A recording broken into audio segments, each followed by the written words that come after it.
Kia ora and welcome to another episode of the Newscast. It's your boy Biggity Dunadon, Pant Mr. Slippers, here with the Wobbly Wildcard for this episode of the Newscast, where our cricketing desk and footballing desk are basically worn out. There's little handprints where our hands have been resting on the typing away, and everything's a bit chaotic in those two sports. So right now it's all football, all cricket, and hopefully that is exactly what you're here for.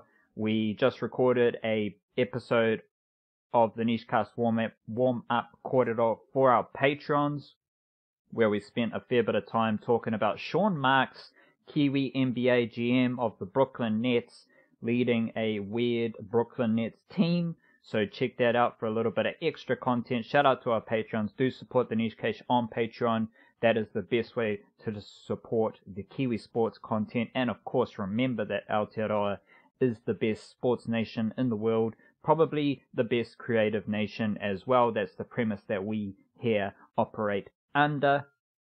Mondays and Fridays, we also deliver an email newsletter. Every Monday, the Wildcard drops a Premiership Team of the Week. So Wobbly Wildcard, kia ora to yourself. What were some of the highlights of your Premiership Football Team of the Week that you wrote about yesterday, Monday morning, in our email newsletter? The highlights of it, well, I don't know. I've got a thing. Well, I have a big spreadsheet where I keep lineup and goal scoring and yellow cards and stuff, things, so I can actually keep track of how things are going in that tournament. And I do keep a note of who I've picked in my teams of the week each week. So I guess I would say Tommy Semi making his fourth team out of 5 weeks is pretty outstanding. Ben Madigan back to back. He made it 2 weeks in a row. Alex Paulson, Wellington Phoenix goalkeeper, I think he's 18 years old. He's an outstanding goalie. Every time I watch him play, I think he just gets better each time. And he's only 18, so imagine how much further he can go from this point. This was his second selection, the first goalkeeper to get a multiple thing over these 5 weeks. Who else has done interesting things there? Corey Mitchell also in his second team in a row. I think Mario Illich is second. Mario Barcia is second. First one since the first week, so good for him. Same deal with Alex Grieve. He made the first team of the week and then back in it in the fifth. I think Ben Old must have made another one at some point there. So there was sort of a mix between the first 3 weeks in particular, where there weren't a lot of repeat players, and that's probably a good sign of a competitive competition. But I expect as it goes along, I'll start to see a few more players who just are making sort of more regular appearances, and then that will probably help me. I'm guessing this will actually be a huge, just thinking now on this will be a huge benefit down, right at the end of the season when I come to do my overall team of the seasons. I'm actually going to have a little bit of a guideline here in terms of some of the players and different positions who have been delivering. So that's a handy benefit I only just really thought of. I liked your metaphor about the worn out desks as well, because literally just before we recorded, I went to open the drawer of the desk that I'm sitting at now to put something in, and the bloody front of it fell off. So had to fix that one. It was literally a case of a screw being loose. So nothing too drastic, but the metaphor, sometimes our metaphors are more than just metaphors, eh? They are indeed. We'll start with a bit of football flowing on the back of that, but I just do want to highlight some cool things that have been floating around the ether. Brad Riddell, Kiwi UFC fighter, he's uploaded his latest vlog of him, Israel Adesanya, and Carlos Ulberg being stuck in the USA. A lot of it is revolving around their jiu-jitsu training that they've been doing in San Diego with Atos Jiu-Jitsu. Interesting connection here is that Atos Jiu-Jitsu, maybe up until recently, has been the jiu-jitsu portion of City Kickboxing. They franchise it out, so there's been an Atos Jiu-Jitsu program run at City Kickboxing, so that's the connection there, which is really interesting when you think about the skills that the likes of Adesanya, Riddell, and Ulberg have been learning, considering City Kickboxing is leading the way as far as striking goes. So check that out on Brad Riddell's YouTube channel. Also, Joseph Manu, Roosters Centre, Kiwis Centre, one of the best centres in rugby league. He's also doing his own vlogs as well. So good to see that. Also, there is a Cameron Smith interview with Dean and Kemp on his Bloke in a Bar channel. So Cameron Smith sits down with Dean and Kemp for about an hour and 40 minutes, and they get through about like half of Cameron Smith's journey. So that's part one. Hopefully there'll be part two. So if you do enjoy listening to Cameron Smith, basically the best ever rugby league player to my mind that's ever existed. He obviously interesting interviewers there. So that, along with just the standard dose of surf vlogs that have been front and center for me, that's a couple of highlights of the content that has been floating around recently. What have you been enjoying, Wildcard, whether it is media content via the interwebs or if it's something more wholesome? Wholesome? There's nothing more wholesome than the internet. I spent... Wait, sorry. One more. There's a Kid Cudi interview with Zane Lowe, the latest kind of... Oh, really? Zane Lowe, Apple, long-form interview. If you go over to Kid Cudi's YouTube channel, there's a 50-minute interview with Kid Cudi, which is pretty interesting as well, which feels a lot more wholesome than other stuff on the internet. Yeah, sure. Kid Cudi played a relatively big role in the new Bill and Ted movie that came out like a month or two ago, which is actually really good. If people like the original two, which I do, I think they're fantastic. I love them. Then the third one is a rare case of one of those things where it's like it's such a Hollywood thing of like 20 years after the last one, so let's make a new one. And we'll get the same actors back, even though they're way older now. And like normally those things are just recipes for a little bit of instant box office and then like forgettable afterwards. But I thought Bill and Ted 3 was actually really good. It held up, and Kid Cudi was in it, and also just dropped a very surprise album, didn't he? So good for him. Good year for him. Not a lot of people can say that, but I guess a few people fall in that category. Most of my interweb viewing recently has just been me watching Sky Sport Next broadcasts of football games. So, and it's because I overall always want to be positive about these things, and it is an overall like overwhelming positive, the fact that like all of these games are just viewable and accessible. It's such a benefit for me to be able to write about it. So on the whole, enormous positives. There are frustrating aspects of it. Sometimes the Wi-Fi connections at the grounds aren't as good as you would hope. Sometimes the commentary is very good. Sometimes it's straight up terrible. And the graphics stuff seems to be weird. Like I screenshotted one. I haven't used it because I decided not to be a dick about it. But like there was one in the Central football's female women's team. Like it was their second to last game, and there was like only 10 players in the starting 11. There were repeated numbers. There were multiple spelling mistakes. There were like it was such a mess. It's like, how do you actually get it this wrong? It's one thing where sometimes they don't have the starting lineups and they'll just show the team list. And as far as I've seen, only Rafti Gregorio was dumb enough to read a team list thinking it was a starting lineup, even though there's like 20 players on the list. He's the only one who's fallen for that. But I don't know how you get it wrong to that degree. And often it's not actually the broadcaster's fault either. It's like some of the ways that teams just don't announce these things and don't make their team lists accessible is ridiculous. But on the whole, certainly enjoying being able to watch that much football.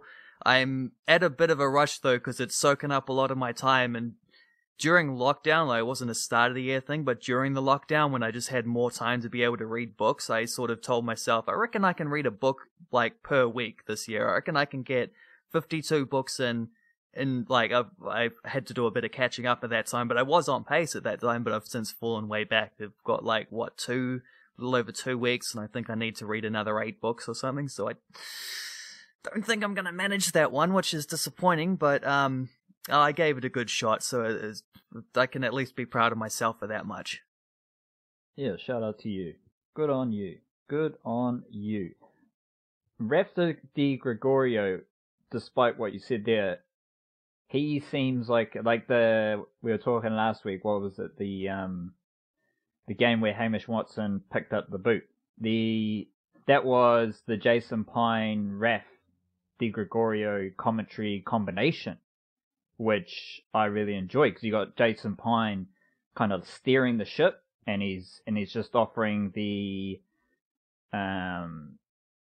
basics, and then Raf comes in as the color commentator, as they call it in the industry, and just really, really insightful bits of information. It's like, I think across the sports you want, and this is going back and forth between our discussions around the cricket coverage, that's something that the cricket doesn't really have, because you only get like Scotty Stevenson for bits and pieces, so there's not and just by the nature of cricket as well, you don't have the play-by-play announcer, which Jason Pine is, and he obviously play-by-play announcer, and then just really basic train spotter information, like just based purely on facts, figures, insights, information, and then the color commentator comes in with the football insight, the sporting insight, reacting to the game that they're seeing and offering their expertise, if you will. And that Jason Pine Raf combo feels like the best to listen to. I'm not sure, because the Sunday TV game that I've pretty much like booked myself into at the moment was the Canterbury's win over Auckland City, which was pretty entertaining to watch, especially the last 10 minutes. Can't remember who the commentator, I think it might have been Andrew Dewhurst, I think it was. Andrew Dewhurst was the play-by-play. I'm not sure who was dropping the color insights, but no, neither. They might not have even had one. I can't remember. Yeah, I don't know. But that game was pretty damn interesting, so we'll spark up the Premiership conversation here, and then we'll finish the football, then we'll swing into cricket for the second half. Auckland City kind of seemed to be dominating that game against Canterbury, and then Canterbury just pop up with the late winner. How do you view that game and then like in amongst the context of the other results, the other happenings in the men's national premiership? Yeah, well, I don't think I can go along with your Raf Di Gregorio praise, because I find him he doesn't actually. It's not the insights. The insights are decent enough. It's the way he struggles to get his words out, which is frustrating, because you sort of also need to be able to speak English to do these things, like in a coherent way. But like anyone sitting next to Jason Pine's going to do quite well, because I do want to take a second just to say, like, Jason Pine's tweeted out a few times. Like, I don't even know if he'd be getting paid for doing, if he would for the Sky broadcast. I don't know if he'd be getting paid for doing the YouTube ones at all. I wouldn't have a clue, but he's so clearly enthusiastic about it, and he's tweeted out a few times like his notes that he's doing on different players ahead of games. Like, all I can say is like the sheer professionalism of actually putting in that amount of effort to do the best like broadcast that you can do. It's like it's so night and day ahead of it's so obvious when someone doesn't do that versus when someone does, and it makes such a big difference. And he would get away with not doing that. I really don't get the feeling, for example, that Miles Davis has been doing his research to that degree on all the players. Maybe there were players he's seen before, I don't know, but like he certainly doesn't and that's not just to point him out. I think it's pretty similar for a lot of the broadcasters who have done those things. So when Piney actually does serve up that kind of knowledge. Like, it's so, I don't know, it's a grateful thing for a listener or a viewer to be able to, like, it adds to the broadcast in a way that, like I say, it's really obvious when someone doesn't do that, and it's really obvious when someone does, and it makes a difference, but he would have gotten away with not doing it, so that level of professionalism is pretty impressive to me.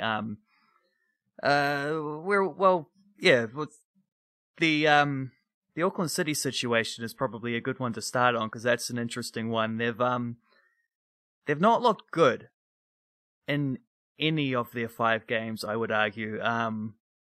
They won both of their 2 home games. One of them was they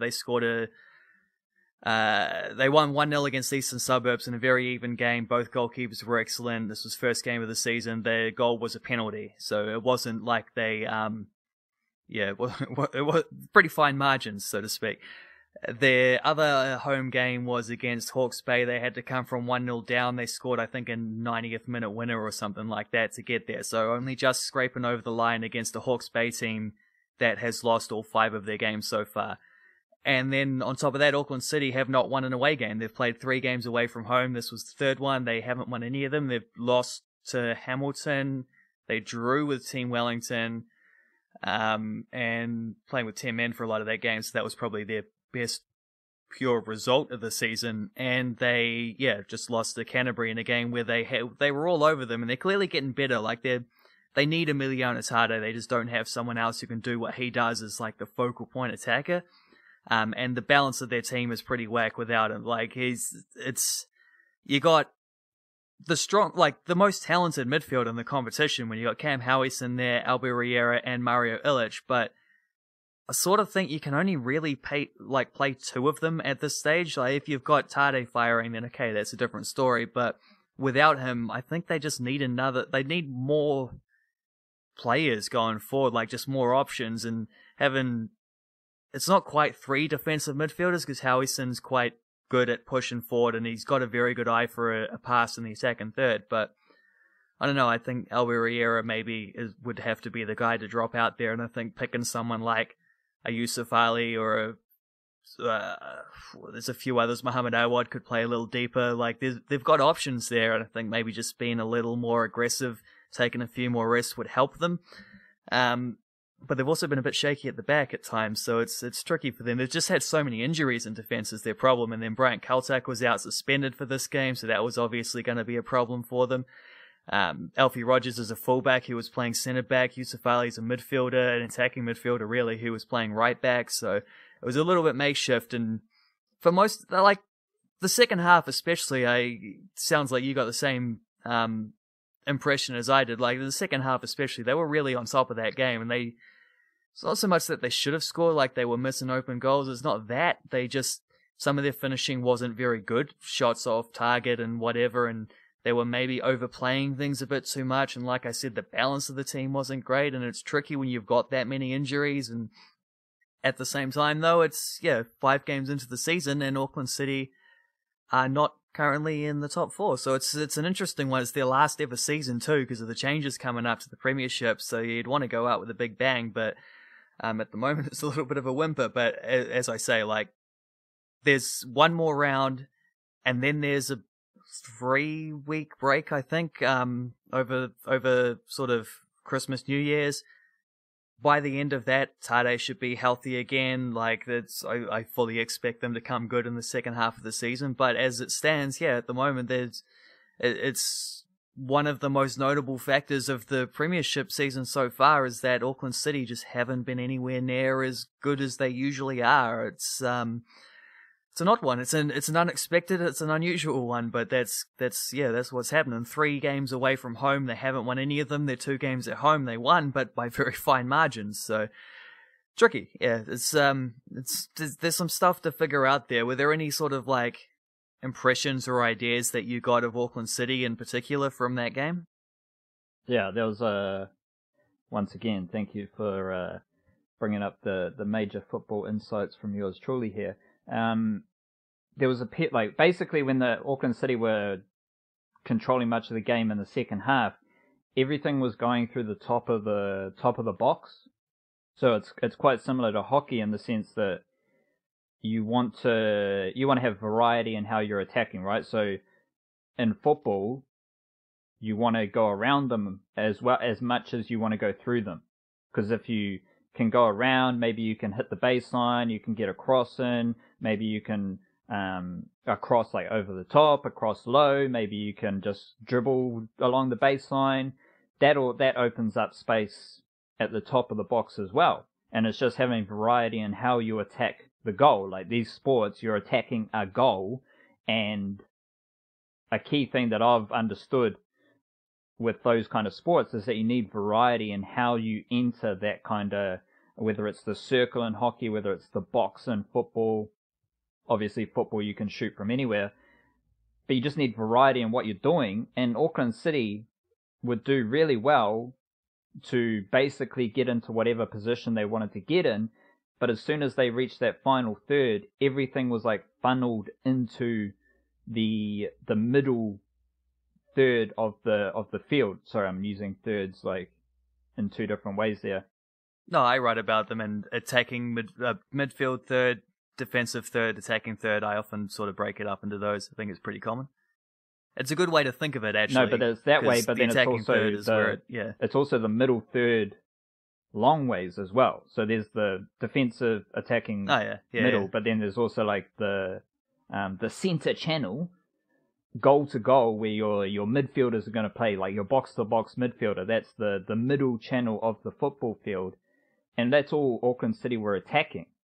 So if you're Canterbury and you're in a game where you are giving up a lot of possession to your opposition, and that naturally means you're sitting back and you're being a bit more defensive, whether intentionally or not. It's so much easier to defend if your defensive line can be compressed. Basically, your widest defenders are on the corners of the box, and then you've got your midfielders there as well. It's just so congested, so compressed, and Auckland City just kept going into that area without like doing anything to open that space up. And that was like a lot of those big Canterbury defensive plays came at the top of the box.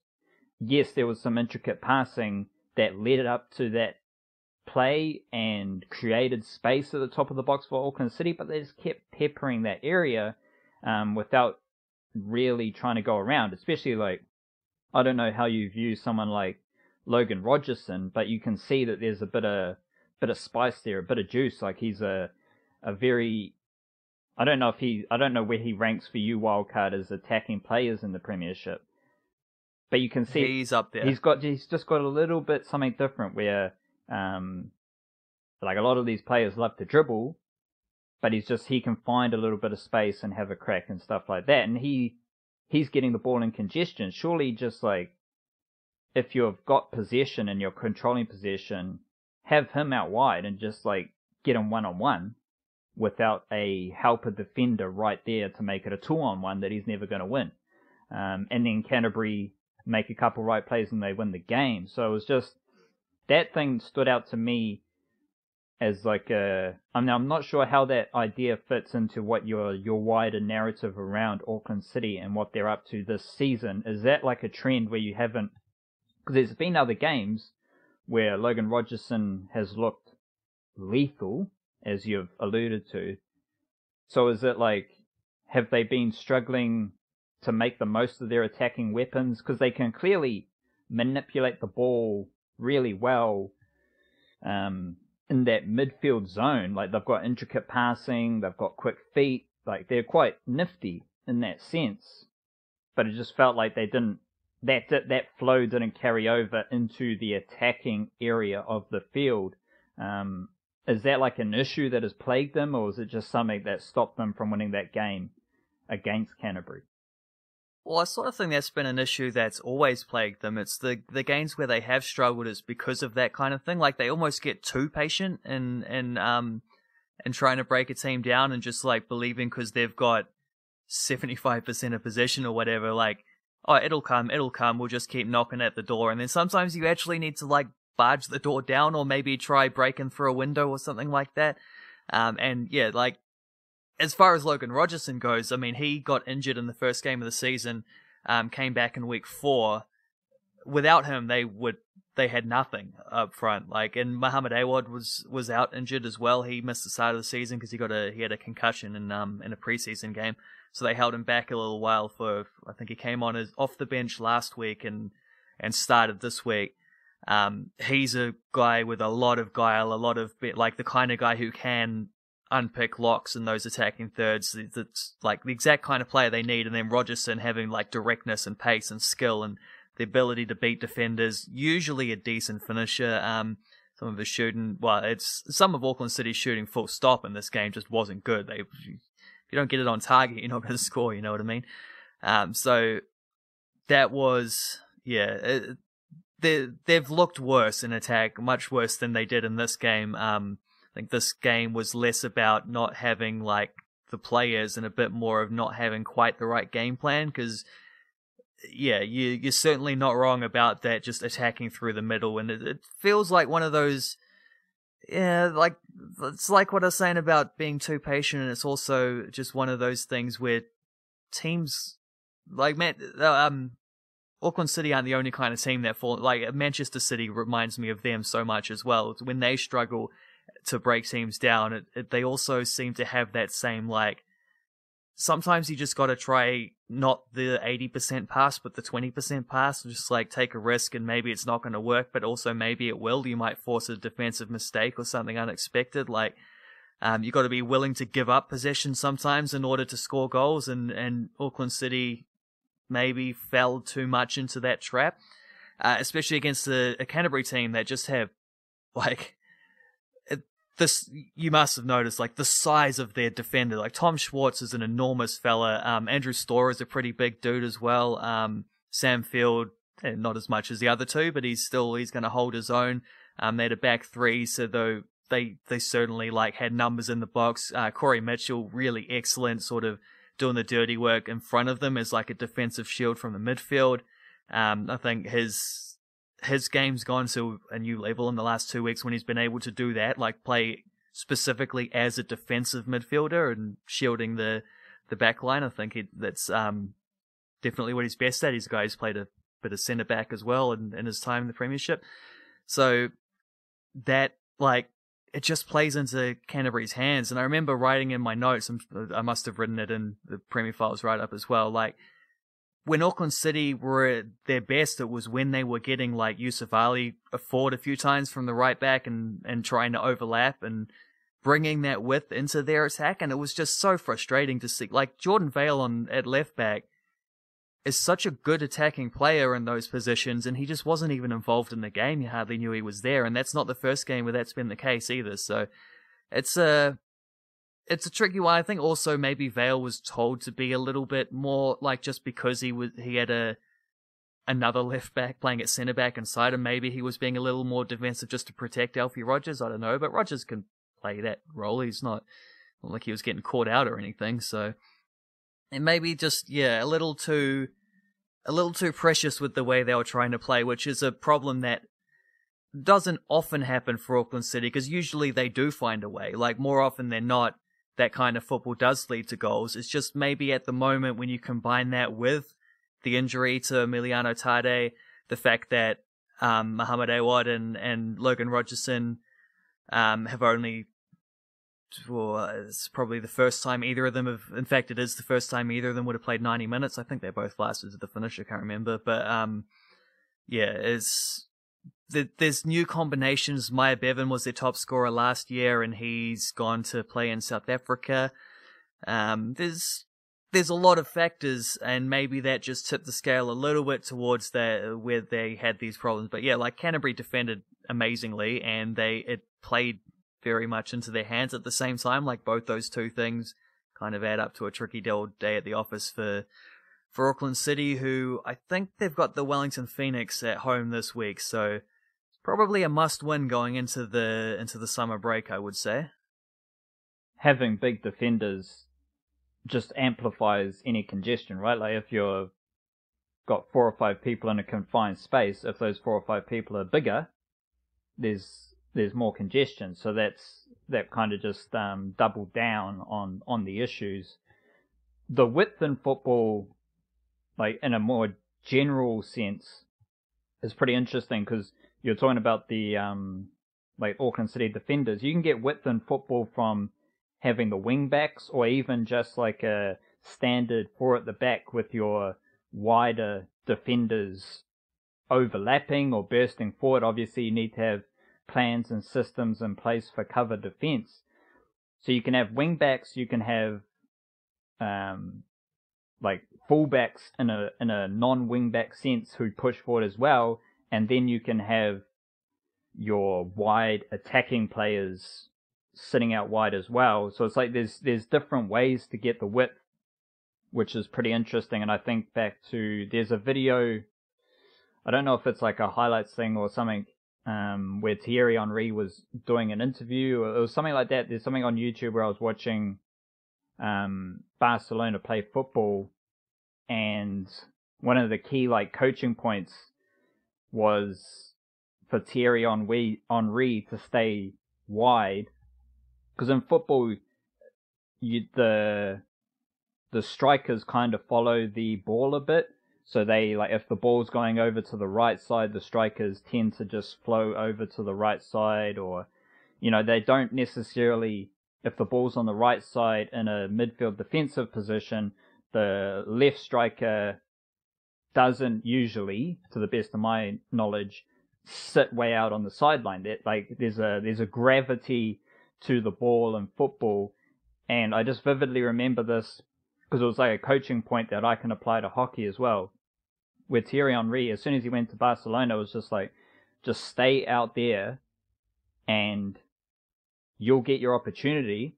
But the different, like the unique thing is having the ability and the nous to just hold your position out wide and know that you'll get what you need to get as long as you stay out wide. And that also helps the team because you're creating width for the team, you're creating space for the team, because wherever you go, the defender marking you is going as well. So if you go congest the space, you're just taking another defender into that congested space. And when you're, you know, dealing with Messi or Eto'o in your attacking group, let alone all the passes that they had in the midfield, you kind of want to open up as much space as you can for those other players, but then for yourself as well if you're Thierry Henry, and you can basically dribble around anyone you want.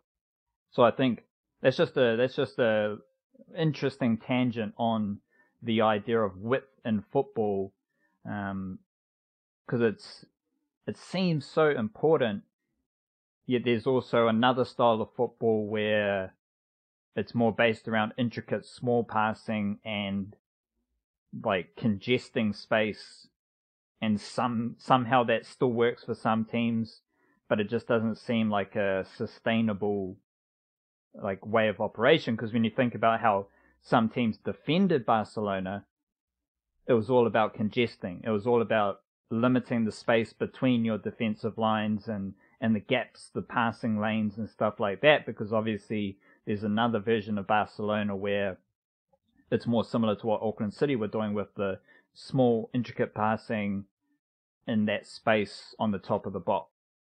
Yeah, football's all about space, really. I suspect, like, it's a manipulation of space. It's like how you move the ball is how you access space. How you set up your formation is how you, yeah, like There's it's all these, or like rugby league. You can't pass forward, but it's all about space. Like, it's trying to create space here, there. Hockey, it's all about space. Like basketball, you're creating spacing. So there's all those sports that are based around the idea of manipulating space. Yeah, manipulating space is also manipulating defenders, because that's how you create space, or it's how they close down space as well. And it's just the more time, space equals time, I suppose, eh? Like, the more space you have, the more time you have to do what you need to do. An open basketball shooter is more likely to hit a shot than a guy with a, 7-foot fella with his hand in your face. It's making that shot a little bit harder to make. There's, like a note you mentioned earlier about Logan Rogerson sort of being stuck getting the ball in good positions, but not good positions because there's 2 defenders on him and he's outnumbered, sort of thing. Like, I think one team who's really good at that, like, and it's not so much, it's almost more like of a rugby league type thing, isn't it? It's like, how do we get our winger 1-on-1 with the guy on the edge? Like, if you can get him 1-on-1 5 meters out with just the agility and the mobility of players, and when you've got the ball and like in your hands, you get to be the one who starts the thing. Defenders just a split second behind you because they have to be reactive rather than proactive. You know, like if you can just get a guy 1-on-1 on the edge, there's a good chance you're going to be able to score, or at least it's going to be an opportunity to score. And you don't get as much of that in football because like you say, there's different ways to skin the cat in this one. But like, one team who's incredibly good at just like getting their wingers 1-on-1, and by wingers I mean Tommy Semi, is Hamilton Wanderers. Like, they're just the way they have a front 3. They've got Tommy Semi and Mark Jones on the wings, and Mark Jones is a little more of a deeper midfielder. Like, he'll drop in and rotate, and they'll swap sides now and then you've got Derek Tyke, who's a very mobile centre forward who's often played wing in previous seasons, but is having a great year just playing as a centre forward because he works so well with Tommy Semi, because he'll drift and he'll drag defenders, and they've got like three players in the midfield, but Jones, the way he plays, it's almost like having a midfield diamond at times. So they've got passes around there, and it's just a matter of like, can we get the ball early to Tommy Semi in situations where he's like isolated on a defender and just let him do his thing. And then everyone else is following up because you know something's going to happen. And it's the most thrilling thing about watching Hamilton Wanderers, who are top of the table after 5 weeks. I don't know if anyone would have predicted that coming into the season, but like, there you go. Just a really, really strong starting 11. I think they've only had 12 different starters all season. Xavier Pratt's missed a couple games. Owen Comba's come in for those couple of games. Otherwise, I think there's 10 players who have started all 5 games, which is fantastic. It shows the opposite of what Auckland City are doing, where they're having to make changes because of injuries and suspensions every week. B, difficult to maintain because Hamilton Wanderers are a rough team, so you've got a lot of, like, I think Brock Messenger is already 1 yellow card away from a suspension, so there you go. If they do get injuries, if they do get suspensions, then maybe that depth is going to be tested more than a team like Auckland City, who at least have players to be able to fill in. But so far, so good. And it's just, yeah, like I say, it's such a thrill to watch them just get the ball to Tommy Semi and be like, you do your thing. Like, you're stronger and faster than anyone else, probably more skillful than anyone else on the field. So just like, if it doesn't work the first 5 times, it'll work the 6th time. Like, something's going to happen. It's just causing chaos almost. And it's, oh man, they're so much fun to watch that team because they're really rough. They're real, like, they get stuck in, but they're also, like, they've got these game-breaking players. It's just, they definitely deserve to be where they are at the top of the table. And I hope they keep it up, because they've been a really streaky team over the last few years. Like, they've had these kind of, I think, like, last season was an example. I'm pretty sure they lost their first 4 games. Ricky Herbert stepped down, Cale Herbert takes over, and then I think they went on a winning streak for about 3 or 4 games after that. So that's kind of often how they go, but hopefully they can keep it up over a full season. Hopefully there's no like injuries that ruin things, because that's one reason why they've been as much fun as they are, is because they have, it's not a complicated plan, but they have a plan for how do we get our best players into space. How do we use that space? What's the best way for us to, where do we want that space to be? Like, what's the best ways for us to win games is to make these kind of things. Like, it's simple, but it's so effective. So it's fun to watch. It just shows it doesn't always have to be like deep philosophical, Pep Guardiola thinking. Like, that stuff is also incredibly fun to watch, but it's fun to watch because there are the 2 different extremes. And Hamilton Wanderers beat Auckland City earlier on in the season, so there you go, basically. What else is happening around the Flying Kiwis world? Is it are most of the leagues in full effect? Who's the big dogs that you've been paying attention to this week? who's leading your Flying Kiwis wrap, which will be live later today or early tomorrow? Well, the American season just finished, so their Scandinavian seasons are finished, like the year-on ones, the ones that don't go sort of the, 2020 to 21 season, the ones that are just the ones that go by the other months, they're all wrapped up now, so there's a little bit, that sort of overlap between those two different seasonal calendars is eased, so there's a few less, probably a couple less than we had last week on the overall list. I'm just thinking, who stood out? There's a few I haven't written yet, so I might be missing some. But Michaela Moore got her first goal for Liverpool. That's his second tier in England, but Liverpool were relegated last year, and there's some frustrating stuff with that, because if your men's team is the best in England and the year before that was the best in Europe, and you've just put like millions and millions and millions of dollars into upgrading your training facilities and stuff for that team,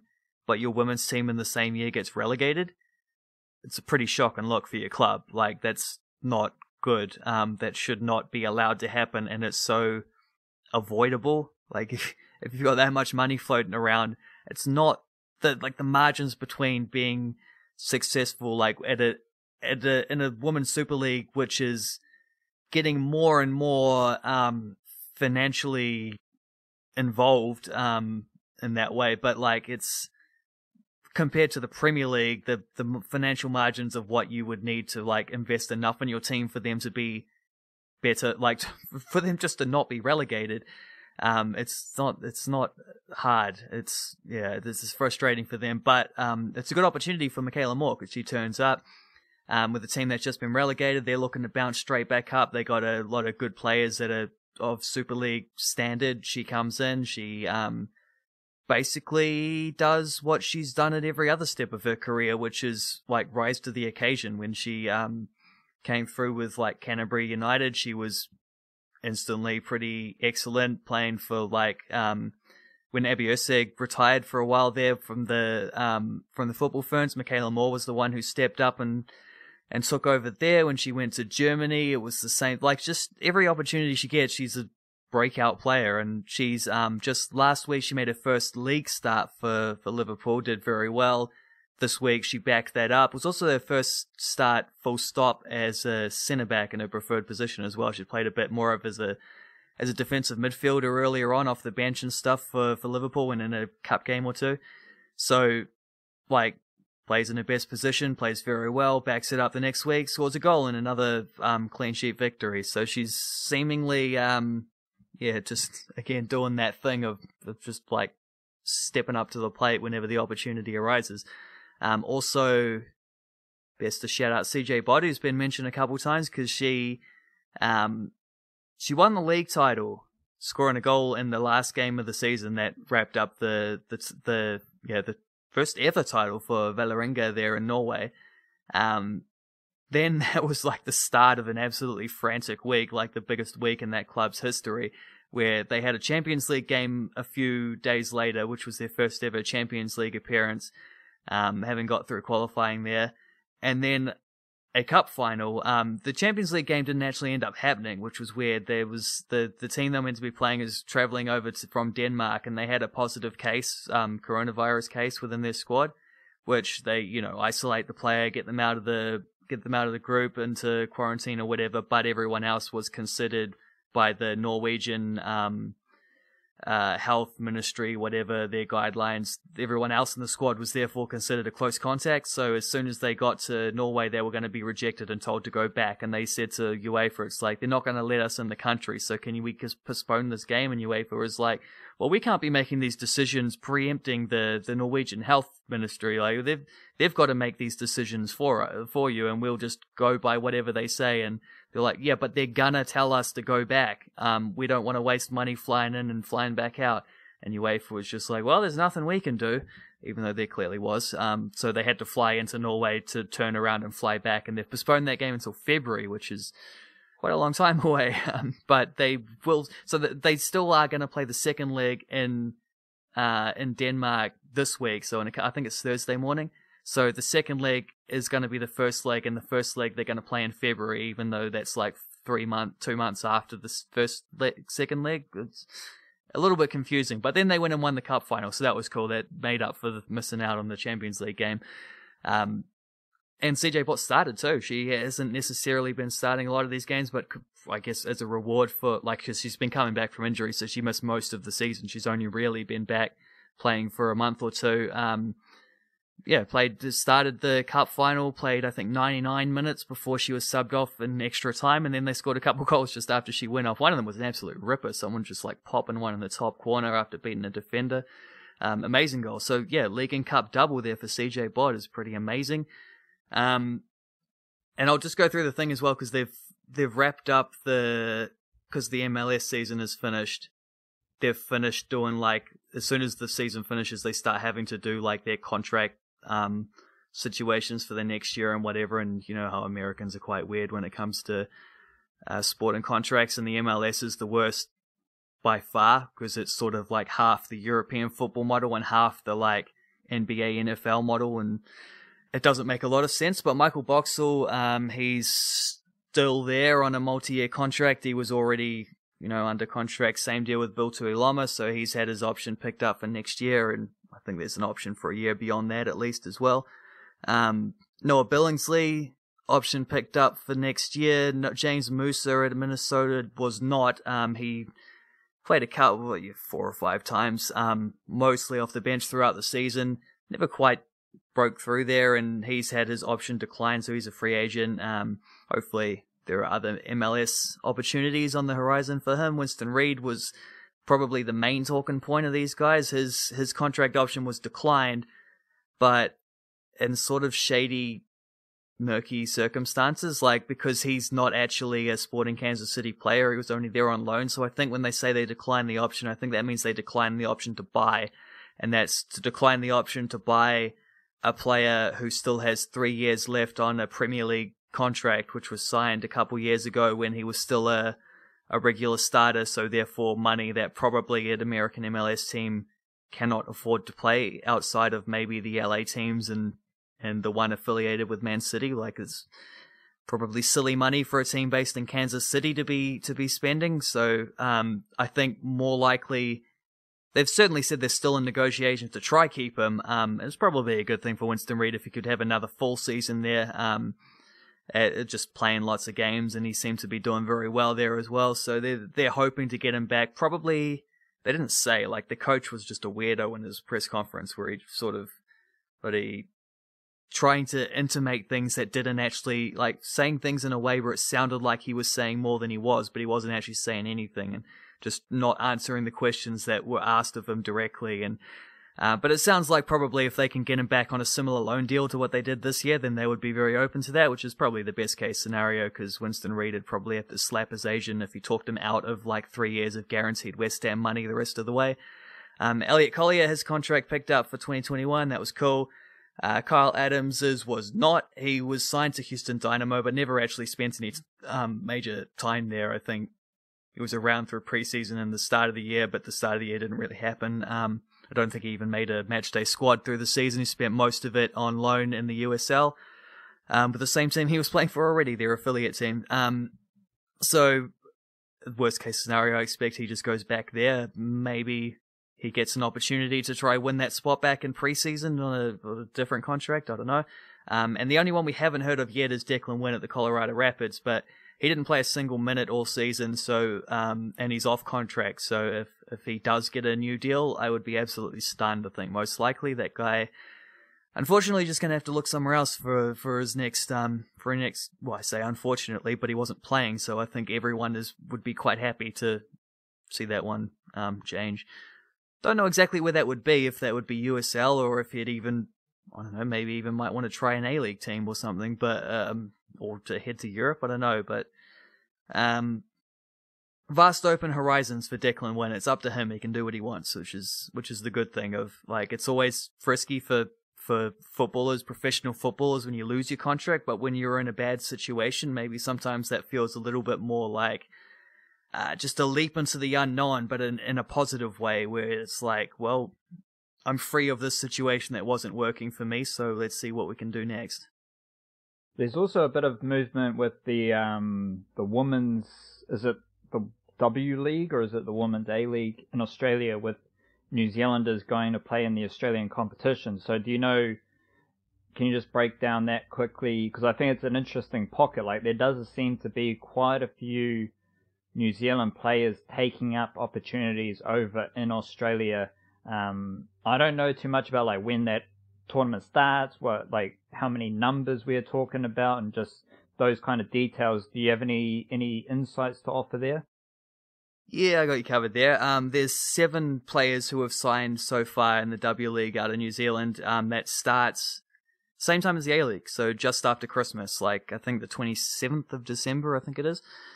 And yeah, like, to put that into context, this is coming just after the FFA pulled an absolute stinker on the Phoenix to deny them the women's team they were hoping to be able to enter this year. Hopefully still get around to it next year, but like, it really paints that picture in a bit of a weird way when they're like, oh, we don't want to be propping up another country's development. We're out here for Australian football and Australian football only, and this is taken away from Australian players by having a bunch of New Zealanders in their squad, which is irrelevant because it's an expansion team, so it's not taken away from any Australian players at all, because these are players who wouldn't have been in the league otherwise, which is automatically shows that was an idiotic thing. Well, it's idiotic, but I think it's more like a political thing to say. I think they were just sort of playing games and coming up with reasons to deny the Phoenix, because whatever reason, I don't know, they have to be looking, I don't know, everyone wants to look like they're doing the right thing. It's just politics. It's very silly. But then also when you look at now, without a Wellington Phoenix team, and I don't know how many of these players would have ended up in a Phoenix squad, or whether some of them were already planning on playing in Australia. Whether, yeah, I don't know. There's different things been reported about how far through picking a squad they might have been. So I don't know exactly how that would have gone, but last year there were 2 New Zealanders who played W League. There was Annalie Longo and Rebecca Stott. The year before there was only Rebecca Stott. I think the year before that there was Rebecca Stott and I think Emma Ralston. Yeah, I think Emma Ralston had a year there as well, where she only played about 5 minutes off the bench for Sydney FC. I think that was the year before that. So basically, it's only been Rebecca Stott for the last couple of years, up until Annalie Longo went back over there last year. And Rebecca Stott is someone who, born in New Zealand, but also spent a lot of her youth growing up in Australia. Someone who had dual citizenship, someone who played, I think, youth grades for both countries before switching allegiances permanently to New Zealand. So it's not even really an example of a New Zealand player going over there either. This is a slightly but like, yeah, coming back around, like, New Zealanders hadn't really been playing in the W League in recent years, other than the exception of Rebecca Stott. They reject the Wellington Phoenix getting a team in there for the reason of not wanting to see too many New Zealanders taking spots away from Australians, and suddenly there are 7 players, not including Rebecca Stott, because she's gone to play for Brighton in England. There's 7 players now of, like, all of them either New Zealand internationals or have been in football firm squads and maybe not played, but have been, included in wider senior squads, suddenly playing for Australian teams, which is odd, funny, delightful in a poetic vengeance kind of way. We've got Annalie Longo and Claudia Bunge at Melbourne Victory, Paige Satchell at Canberra United, Olivia Chance at Brisbane Roar, and then just this week we had Lily Oldfeld, Elizabeth Anton, and Malia Steinmetz all signing for Perth Glory. Yeah, it's cool, man. It's one of those things where, like, the obvious reasons why we wanted a Wellington Phoenix team is just because this is the closest standard to a good professional football level that we could get. It's been a little bit ravaged in recent years because most of the best Australian players have actually, like, and Rebecca Stott was on this wave as well, like have gone over to Europe, mostly to England, to play professionally in a more like full-time environment, because the W League only happens over summer.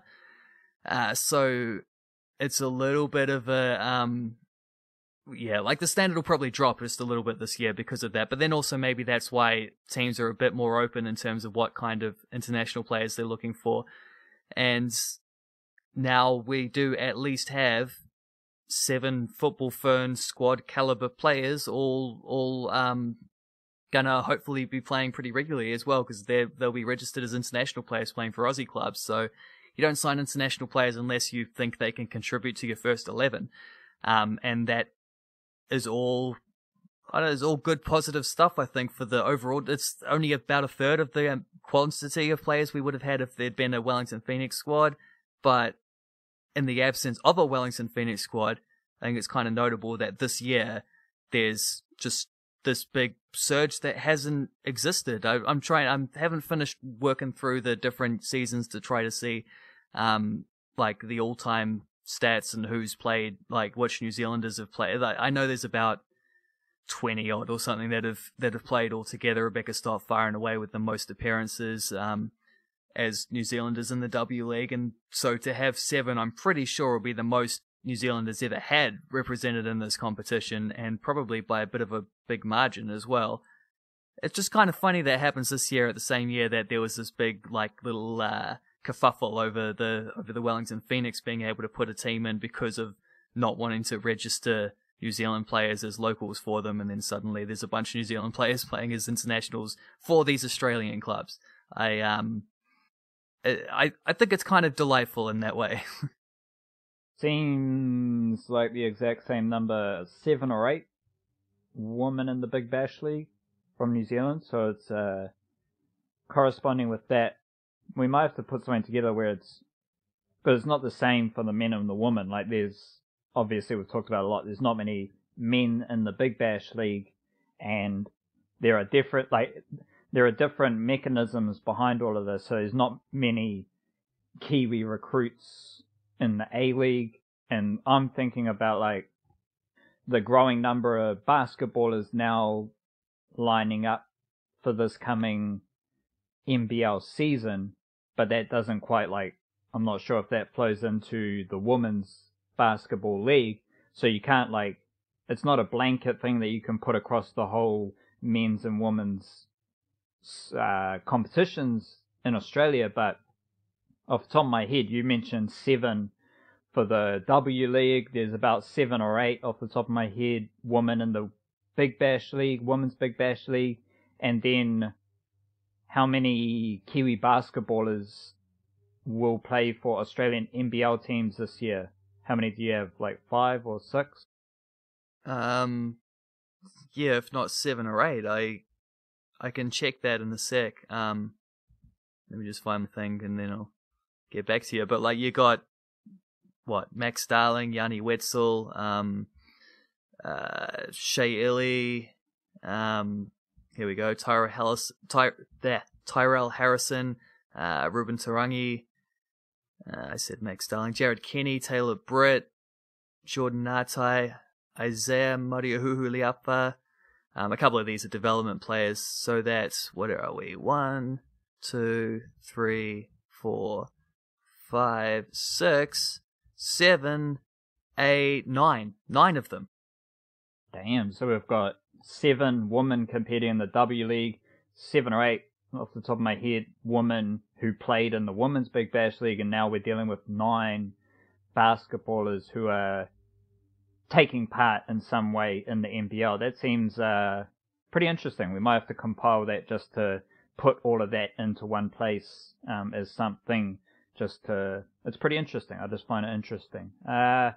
Do you think there's a pattern there or anything? Like, it's just the flow of sports competitions where they are. Like, I don't think there's any grand insight to offer. This particular year does offer a little bit, though, with like travel bubble potential and stuff like that. Like maybe New Zealanders are just a bit, because there have been some quotes, haven't there, from like Big Bash officials and stuff about how like maybe New Zealanders would be a little more targeted, but that hasn't really worked out because New Zealanders are also very protected by New Zealand cricket with contract situations and whatever. But just because it's so much easier to get a New Zealand import in than it is to get like an Englishman or a South African or a Indian or Pakistani or whatever, right? But that's only Big Bash, and there's only 2. Women's Big Bash League is just the... there were a few extra white ferns who... Like, the total number who play games, like Lauren Down played some games, the impact of the COVID was that there were a few extra White Ferns players training in the Women's Big Bash League as injury replacement because it was harder to get those replacement players for overseas players with the travel restrictions and all of that. But the same core that has been in the Women's Big Bash League for a number of years now was there. So it wasn't heavily impacted by any COVID stuff. Right. The W League doesn't really seem impacted by COVID stuff. And... Yeah, no, I think it's more impacted by the outflux of Australian internationals and then having to like make up for that. Competitions and where, obviously where the best competitions are. So I think it's just an interesting note. Something that hasn't happened before. It's not something that you can point to and be like, yeah, New Zealand sports even better because of this. It's just, without any good or bad, it's just an interesting situation that we can enjoy. Let's carry that over into some cricket yarns here, Wildcard. The Black Caps absolutely wiped the floor of the West Indies. And I wrote about this morning, just trying to balance the enjoying what we are watching, because it is fun cricket. Like, it's good Kiwi cricket. We've got good Kiwi cricketers. They're doing fun things. They're winning cricket games. It's all part of the summer package in New Zealand, and like it is really fun.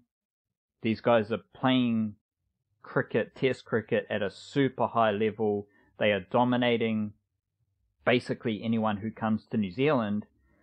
At the same time, and I don't want to be like, because we do have a somewhat cynical nature with cricketing matters in New Zealand, so it's less about that in my mind, and it's more about we cannot pretend as though there is a huge discrepancy, not necessarily or solely in results, but in simply the amount of games that are played in New Zealand and elsewhere.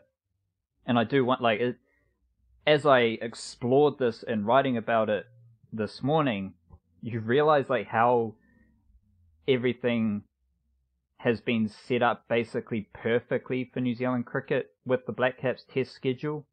They basically haven't toured anywhere overseas. They played a series in UAE.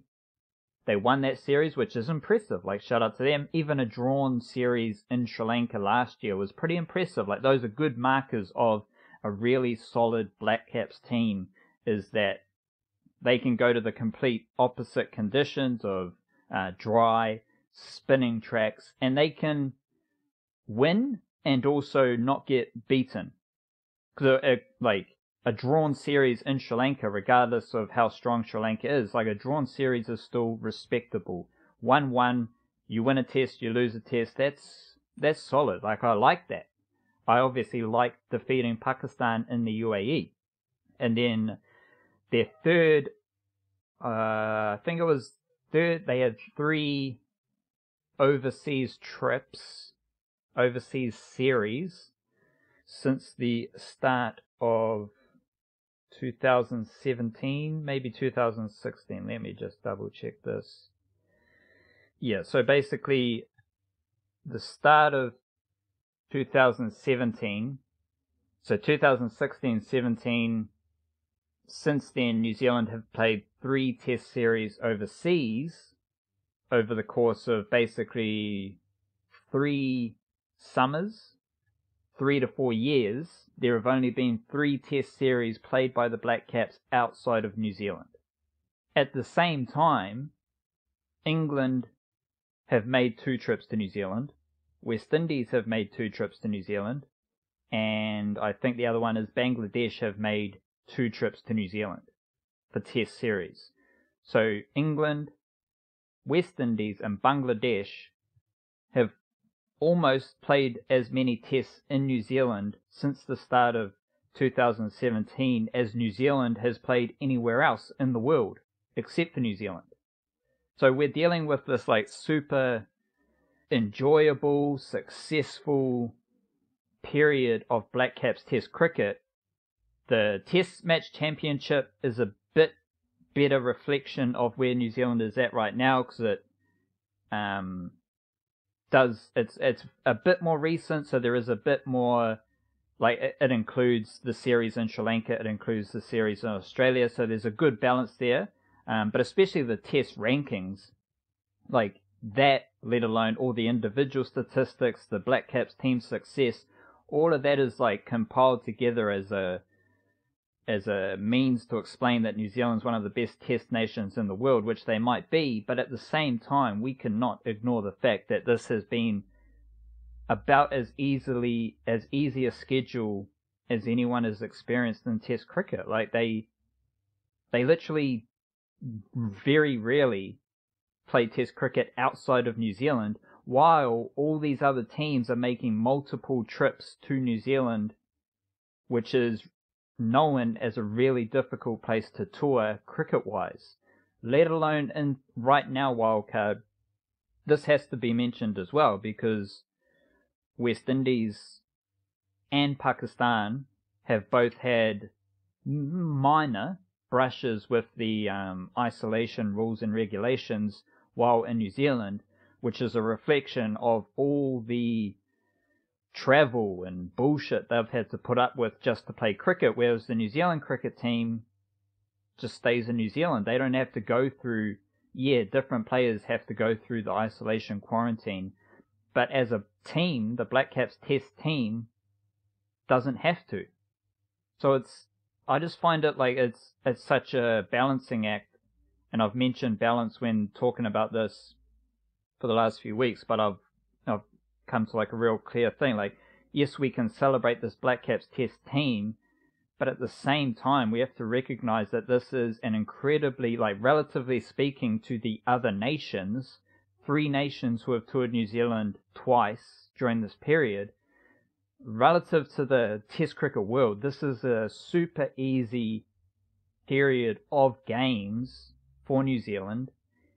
And now, more recently, like West Indies, I'm not necessarily so in tune with this New Zealand A series, because like I just feel for the West Indians. Like they've got this West Indian A team who are playing games and have had to go through all their travel. They played in England, had to go through a whole bubble experience with that. Like it would be a nightmare for them. And then Pakistan is going through something similar while the Black Caps are just chilling. They don't have to go through this whole ordeal as well. So I can kind of see that New Zealand will sweep Pakistan just as they swept the West Indies. So it's a weird time where, on the one hand, this Black Caps team's really good. Like I wrote down various stats that just reflect, like, this was the best year of Tim Southee's career, bowling wise. And 2018 and 2020 are the 2 best years of Tim Southee's Test bowling career. You can throw up any statistic. You can, like, Kane Williamson, amazing. Henry Nicholls scored runs. All of that stuff is great. At the same time, I think the key messaging from the niche case, depending on how you feel about this wildcard, the key message with regards to Black Caps Test cricket is that, and this is another idea, like I don't know if it's by design or just like purely coincidence, but has been very, very comfortable. The Black Caps have not had to, whether it's just the strictly 2020 COVID pandemic stuff or the rigors of international Test cricket over the last 3 to 4 years, the Black Caps simply have not had to endure what other nations have had to endure. Like it's not a level playing field at all. So we just have to keep that in mind. And yes, we can celebrate the Black Caps. Yes, they are, the best test team in the world. Yes, they are competing for, test championship final at Lords. Yes, like all these records. Yes, all these players are amazing. However, this is the most comfortable period of Black Caps test cricket, and also a period that has resulted, or has been focused on test cricket in New Zealand. So it's all just, everything is perfectly designed for Black Caps test cricket success. And I'll throw it to you. The only thing we're looking for now with Black Caps test cricket is, when's their next overseas test series? That's the only time we're going to truly gauge who and what this Black Caps test cricket group is in the wider context of international cricket. Affirmative, yeah. It's not an easy one to, there's a lot of talk in the media over the last few days about this whole would the Black Caps go top of the ICC rankings? And then a lot of people were saying they would, and then suddenly ICC's like, well, actually you're 0.05 points behind Australia or whatever.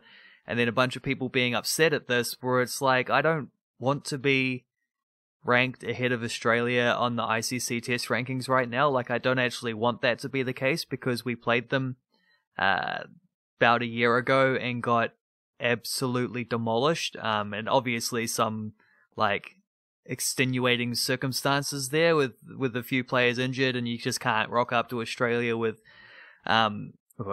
injured to start and injured as the series went along. It's just people kept getting injured, and you just can't rock up to Australia under strength and expect to be competitive. You got to have things going your way, especially at the moment where Australia really seem to be turning the corner back into being such an excellent just standard bearing test match cricket team.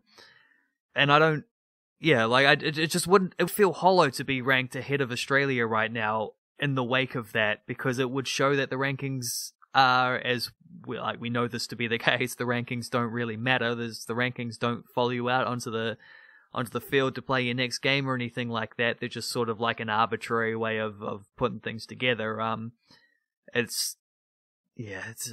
But it would be a little bit farcical if we were ahead of Australia, having just been absolutely demolished by them head to head in a 3-match series, losing all 3 of them. I'm looking at the thing with their last however many, lost 3-0 to Australia.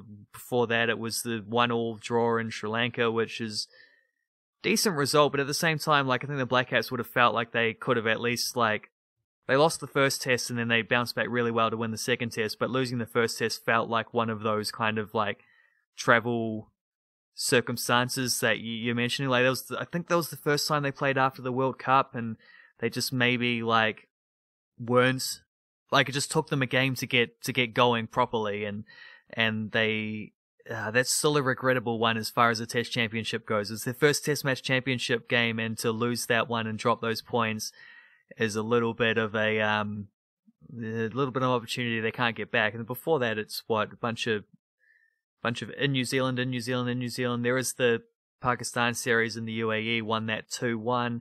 That is technically a neutral ground series, though. I mean, it's in effect, Pakistan have been playing all their test matches in the UAE, so it's not really, but it's still away with an asterisk. New Zealand and India lost 3-0, 2016-17. New Zealand and South Africa lost 1-0 in 2 test matches, beat Zimbabwe in a couple. New Zealand and Australia lost 2 out of 3 and drew the other one. There's not a lot going, it's, beyond that point, you're talking 5 years ago, if you go much further, so you can't necessarily compare that to the current team as it is now, because a lot has changed. As you say, Tim Southee's, he's at arguably the best form he's had in his entire career. Neil Wagner has never slowed down. Kyle Jamison's burst onto the scene. Henry Nicholls is a much better batsman than he was back then. Tom Latham has established himself even more. Kane Williamson certainly hasn't got any worse. Ross Taylor is only getting better as well himself in the latter stages of his career. I'm sure sure that won't be the last time we mention his name in this podcast. But you can't go much further back than that. But at the same time, they've done nothing apart from that UAE series, really. Like, even the Sri Lanka series felt like a missed opportunity more than a great result. Like, the second test was a great result to bounce back and win, but also, like, if they'd just drawn that first one or something, I don't know. Like, there was, at the very least, it wasn't a series where, like, the Black Caps were expected to lose. It was expected to be competitive because playing test matches away from home is really, really difficult. It's the hardest thing in the sport. And the Black Caps haven't done a lot of that, and they haven't actually won a lot away from home when they have. And it's the same kind of thing that you get with the Black Caps, where they're just like, it's not them, it's the way that they're covered. It's the way that, like, fans talk about them, and the way that the media represents them. And there's this, almost more than any other team, except, I suppose you could say the All Blacks get it the worst of all, this kind of recency bias aspect where if the All Blacks lose one game, it's the end of the world. So that's maybe just a different, a unique circumstance there. But the Black Caps, because they play a lot of their cricket, getting the biggest focus over the home summer, and it's kind of like, it's not just a sporting thing, it's almost like a cultural thing, having the summer of cricket and whatever, built into people's identities and what their, like, summer plans and whatever, chuck the radio on or chuck the telly on, or, watch the cricket in the morning, then go play on the, grab a bat and a ball and go,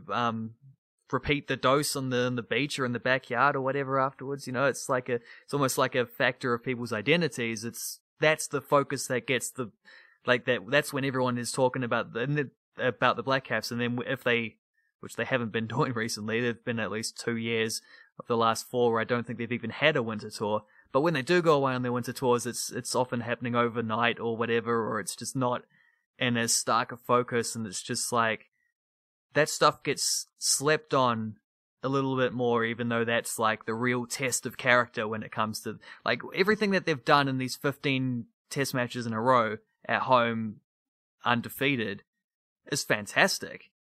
All that does in terms of where they stand globally on any kind of arbitrary rankings is just makes it nice and tantalizing to think of, like, because this is an excitement thing. This isn't a criticism of being like, oh, they haven't done it away from home, so we can't put them in that top echelon.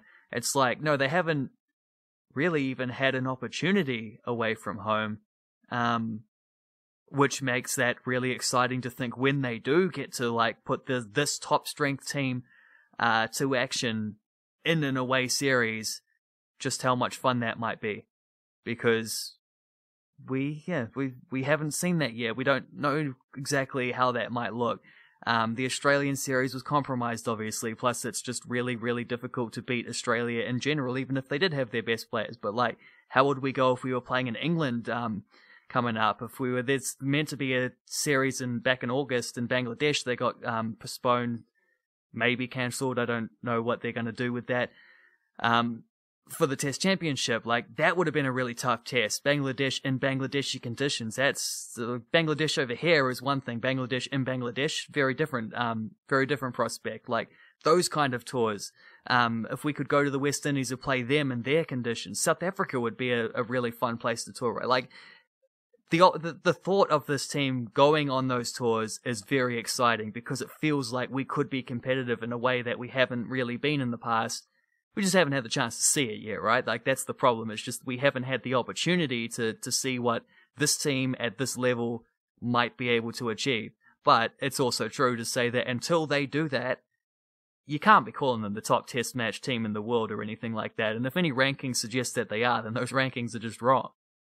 Yeah, roger that. And I guess the takeaway from this West Indian series sets up what we're talking about, because the takeaways from the West Indian series is that this might be, and I think we talked about this last week after the first test, this feels like the strongest test group of this period that we're talking about, like last 3 to 4 years, because, like, the best way to frame it is you don't just have Kyle Jamieson's batting and or bowling, which are both quite skillful, as we've seen.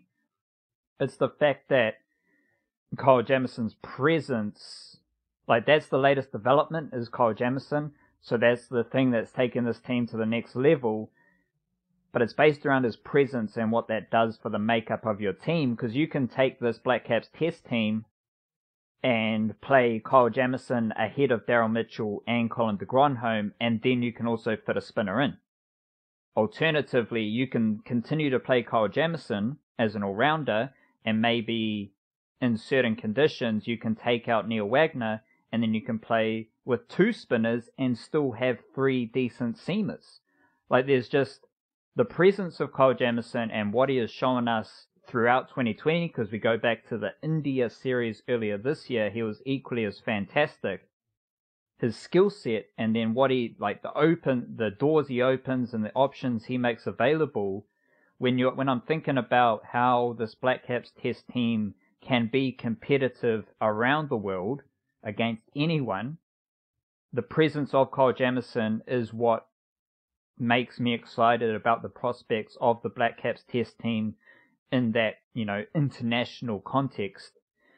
There's bits and pieces with the batting, BJ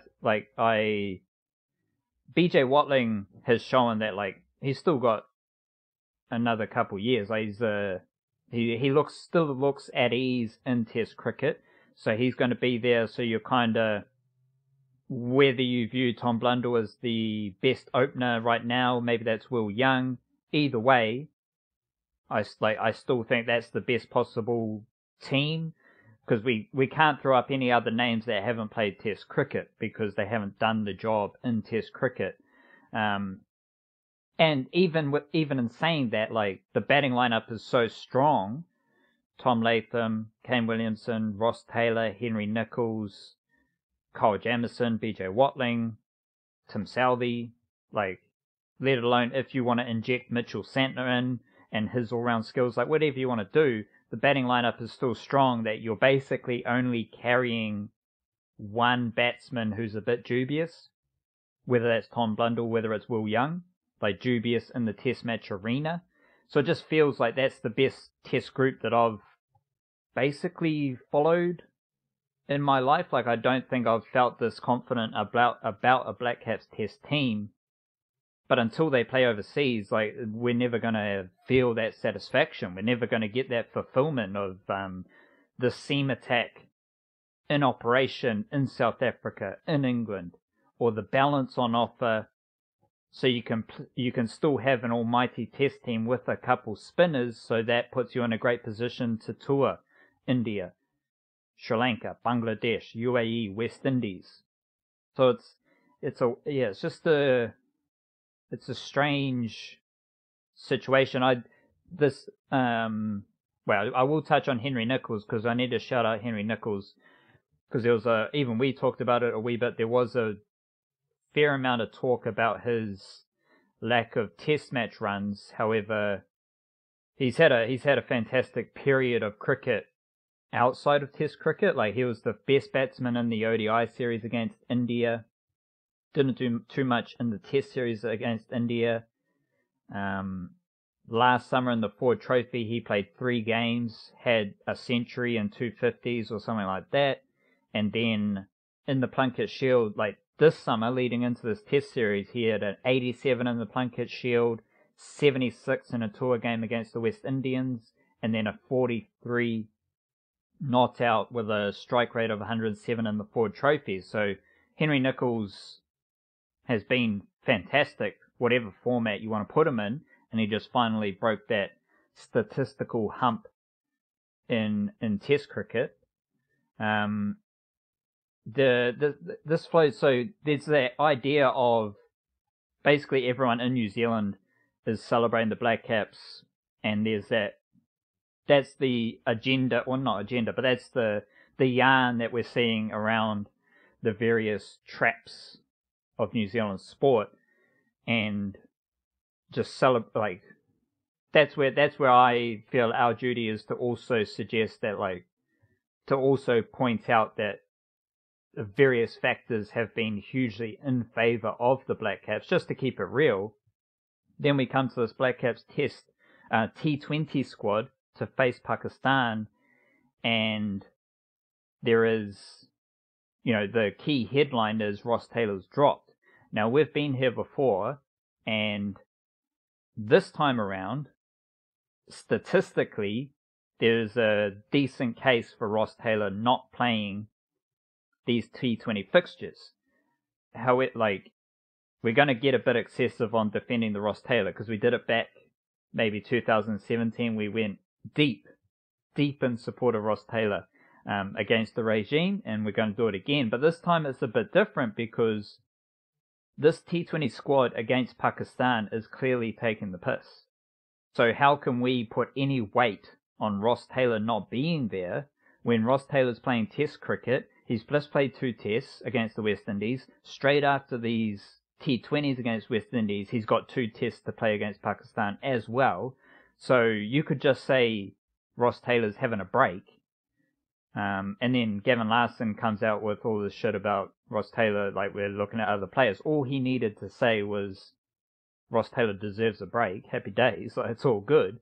Because when you look at the T20 squad, for 3 T20 games, they named like 18 or 19 players, which is clearly taking the piss. And that's all good, because what are we doing? We're trying to suss out T20 combinations ahead of these 2 T20 World Cups, and we need to finalize our best T20 unit, so I've got no issues with giving a wide range of players an opportunity. But it needs to be presented that way. And then, you've got Todd Astle coming out of nowhere just to, be included in the T20 squad, and he's done literally nothing. So it's, there's just so many factors that makes this clearly a bit of taking the piss. There's so many other things happening here that you can just see right through what is happening and know that they're just trying different combinations. They're chucking different people in, and they're just going to give them an opportunity, regardless of whether they thoroughly deserve that opportunity or not.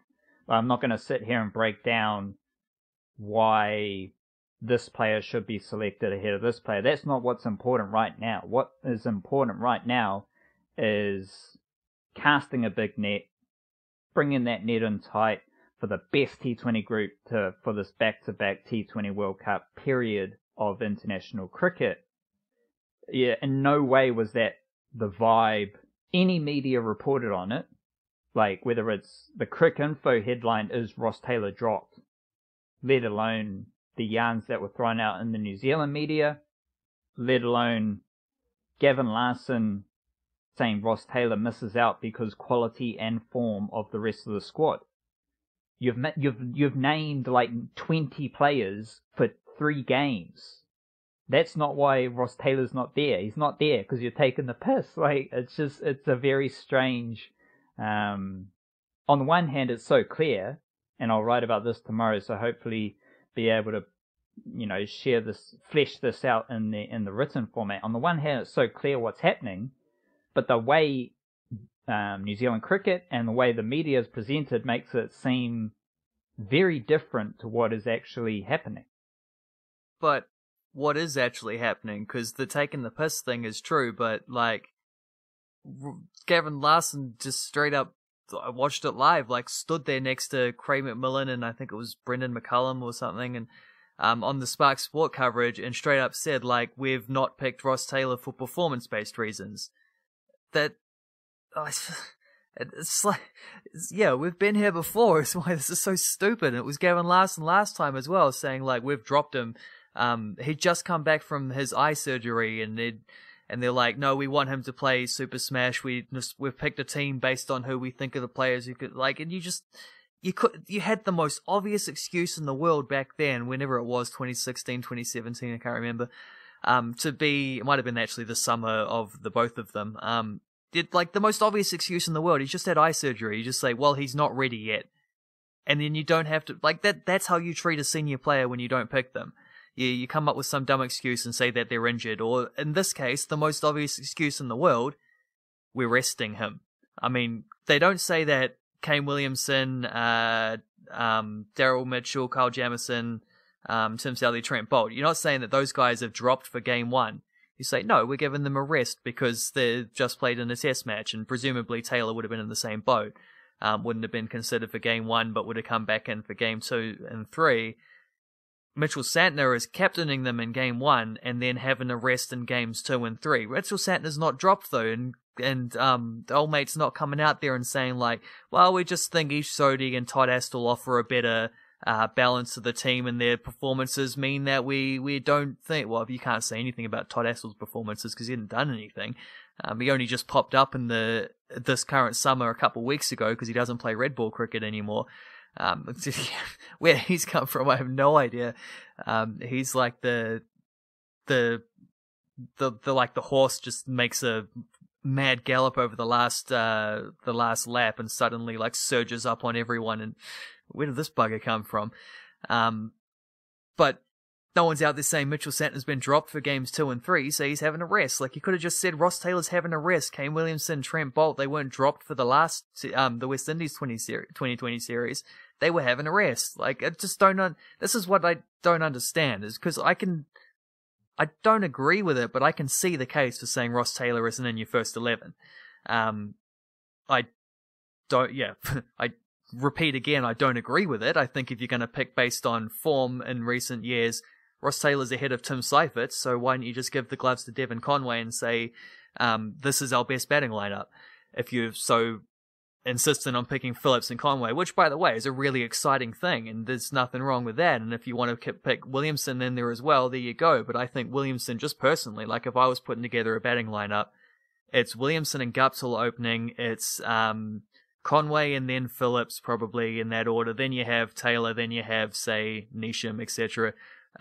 Conway or Phillips can both wicket keep. Both of them have done it at first class level, I'm pretty sure. So I don't see an issue there, considering that the Black Caps have never been ones to shy away from the so-called like part-time wicket keepers. Tom Latham wasn't a wicket keeper full-time, and now he is their ODI wicket keeper. BJ Watling wasn't a wicket keeper, and now he's top 10 all-time in test match dismissals. So that's never been a hurdle that's held them back in the past, especially because when you think about it, I think wicket-keeping almost matters the least in 2020s. It's obviously an important skill set regardless, but you're going to have fewer catches. Maybe, I guess you'll be in the mix with stumpings a little bit more, maybe. So maybe that's not fair to say, but like fewer balls are going through to the wicket-keeper. You're a little less involved. It's only 20 overs, so it's not as tiring. Someone like Glenn Phillips, who has a bit of a dodgy kneecap, for example, maybe would have, like, you don't really want him wicket-keeping for that reason. Devon Conway, I'm sure, would be fine, and I don't think it would affect him mentally, because we've seen from Devon Conway already in his very brief international stint that he's one of the most unfazed people on the planet, so I don't think he's got a drama if he had to also carry the gloves. But yeah, just the way that's been handled, like you can make the argument that Ross Taylor wouldn't be in your top 5 because you're trying to pick a team that does a certain amount of stuff with the batting lineup. You want power hitting in the middle. You want guys who can turn the strike over heaps through those middle overs and put together partnerships, hit boundaries all around the park. I'm pretty sure Ross Taylor can do all those things, but if you say that others can do them better, I can accept that. What I don't accept is just the chucking him under the bus like that and saying why not just say he's been dropped? I don't understand that, because every other senior player has been given that that little what do you call it, like little landing pad, the safety net of that. Like, you can also make a case that, again, wouldn't agree with this, but you can make the case that maybe Kane Williamson isn't in the best 11 for a 2020 team because maybe his strike rate just isn't quite up there, or maybe Trent Boult is not even.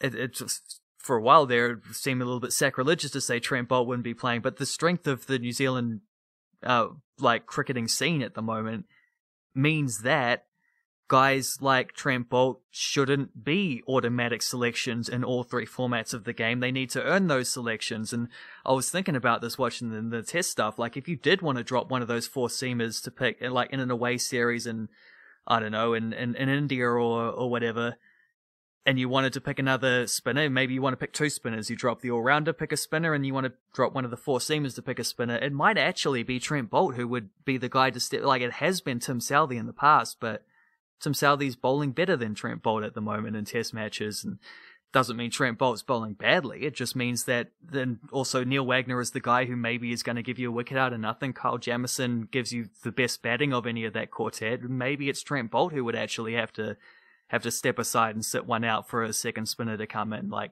that's not out of the question right now. And if that's not out of the question in the Test match scene, then it certainly shouldn't be in the 2020 scene. So why is he not dropped? Why is he just rested when it matters and Ross Taylor is dropped? I just don't understand that, mate. I just don't see why you wouldn't treat your most senior player, who's played over 100 times in this format in internationals, played over 100 times in all 3 formats in internationals. I'm pretty sure still the only player on the planet who's ever done that. I just don't understand why you wouldn't at least shield him from that kind of backlash and having to deal with Crick Info headlines of being dropped in New Zealand Herald and stuff, headlines of Ross Taylor dropped for 2020 series. Like, they don't say that if you just come and say, well, he's having a rest because we want to try some other options out. That's all you got to do. It baffles me why that isn't the case for that, especially when, like, you're going to have Mitchell Santner as the captain in the first game. He's not even going to play the next 2 games. Like, that's another example of piss taking. And to not extend that kind of, that friendliness to Ross Taylor is absolutely baffling. I was baffled that USA superstar Corey Anderson wasn't selected. That's how crazy that was. Did you know Ross Taylor's wife played for Northern Districts? Victoria Brown. 44 Did not know games for Northern Districts. So shout out to her. I've got a couple notes here for you, Wildcard. Todd Astle, one of the best T20 cricketers in Aotearoa. Last year's Super Smash. Granted, he only played 2 games. 8 overs, 1 wicket, 48 runs conceded. Average of 48. Not crash hot. Last year's Ford Trophy. These are all white ball formats. Todd Astle, 10 wickets at average of 38. Not crash hot. Not terrible. Not crash hot. And then this year's Ford Trophy, which is currently in action with every time we record these podcasts, it's a Tuesday, which means there's a round of Ford Trophy games happening. Beautiful little routine. This year's Ford Trophy, Todd Astle, 4 wickets, average of 51. So the last 3 tournaments of white ball cricket that Todd Astle has played in, he has averaged 38 or higher / worse. And that earns you selection. So shout out to Todd Astle. Big it up to him. And when this happened with Ross Taylor last time, Wildcard, what did Ross Taylor do in the Super Smash? He committed blue murder, didn't he? From memory, he just pummeled the ball all over the park. 2 games and two half centuries. I'll try and pull up the Cricinfo version of this, just so you can get strike rates and stuff like that. Highest score, 82 not out, 162 runs in 2 games of Super Smash cricket, and he scored... oh my gosh. Ross Taylor had a strike rate of 178 in his 2 Super Smash games. Jesus when Christ. This situation, it's pretty much rinse and repeat. Like, everything that happened in that summer of 2016-17 appears to be happening right now with Ross Taylor and T20 cricket. Which, if you're going to go to a Super Smash game, do your best to go to a game that Ross Taylor's batting, because he is going to be absolutely frothing for sixes. His strike rate, 178 in that Super Smash campaign. Ross Taylor was... his 2 games saw him 26 in total runs. And his strike rate the 25 batsmen who had more runs than Ross Taylor, no one had a higher strike rate than Ross Taylor. So it appears to me that when Ross Taylor's feeling frisky and there's a bit of niggle, last time we had this, Ross Taylor just absolutely smacked it around in the Super Smash, and I think that might happen again. It's a strange one. I don't know what's doing there, but not like, I wouldn't say I'm super eager, excited to like dive into these T20 games against Pakistan. They'll be interesting, and we'll emerge from this with a bit more clarity on different players and what they're capable of doing. Jacob Duffy's been included in the first T20 ODI squad, so he's like a new player there, which is cool, good for him. But yeah, so this T20 series will be interesting when you view it like on the back of the T20 series against the West Indies, and trying to build that really hearty group of T20 players for the upcoming double dose of T20 World Cups. Do you have, like, what else is tickling your fancy in Kiwi cricket matters at the moment? Well, just on the Todd Astle thing there, they've confused things because they've got replacement players effectively. They're not quite replacement players, but like the first game, there are 5 guys who are only playing that, or are only in the squad for that first game because there are 5 test players coming back in 2 and 3. Jacob Duffy being one of them. So I hope he gets a game because he's definitely a guy who deserves it. And when you look at guys like Scott Kugelheim and Blair Tickner continually getting picked, where maybe the form isn't backing that up and they had an opportunity and didn't quite take it, I would like to see the next guy get it, like someone who is also in that same caliber of players, probably higher up than either of them too, actually, in terms of what he's achieved domestically over the last 2 or 3 years. Certainly want to see like the other guys on that level get opportunities before we go back to Kugelheim for a 4th or 5th time for it's just a little bit stink otherwise. But they've confused things by having Astle in the squad for all 3 games. But it seems like, just reading between the lines a little bit, when you consider Santner and Sodhi, dead set first 11 guys, played almost all of the games over the last 4 years. I think Sodhi missed one of the West Indies T20s, didn't he? They didn't want to pick him at Eden Park, but played bowled very well. Probably bowled a little bit better than Santner actually. If it was the 2 or 3 games in that series, it must have been 3. So the next 2, I think it must have been.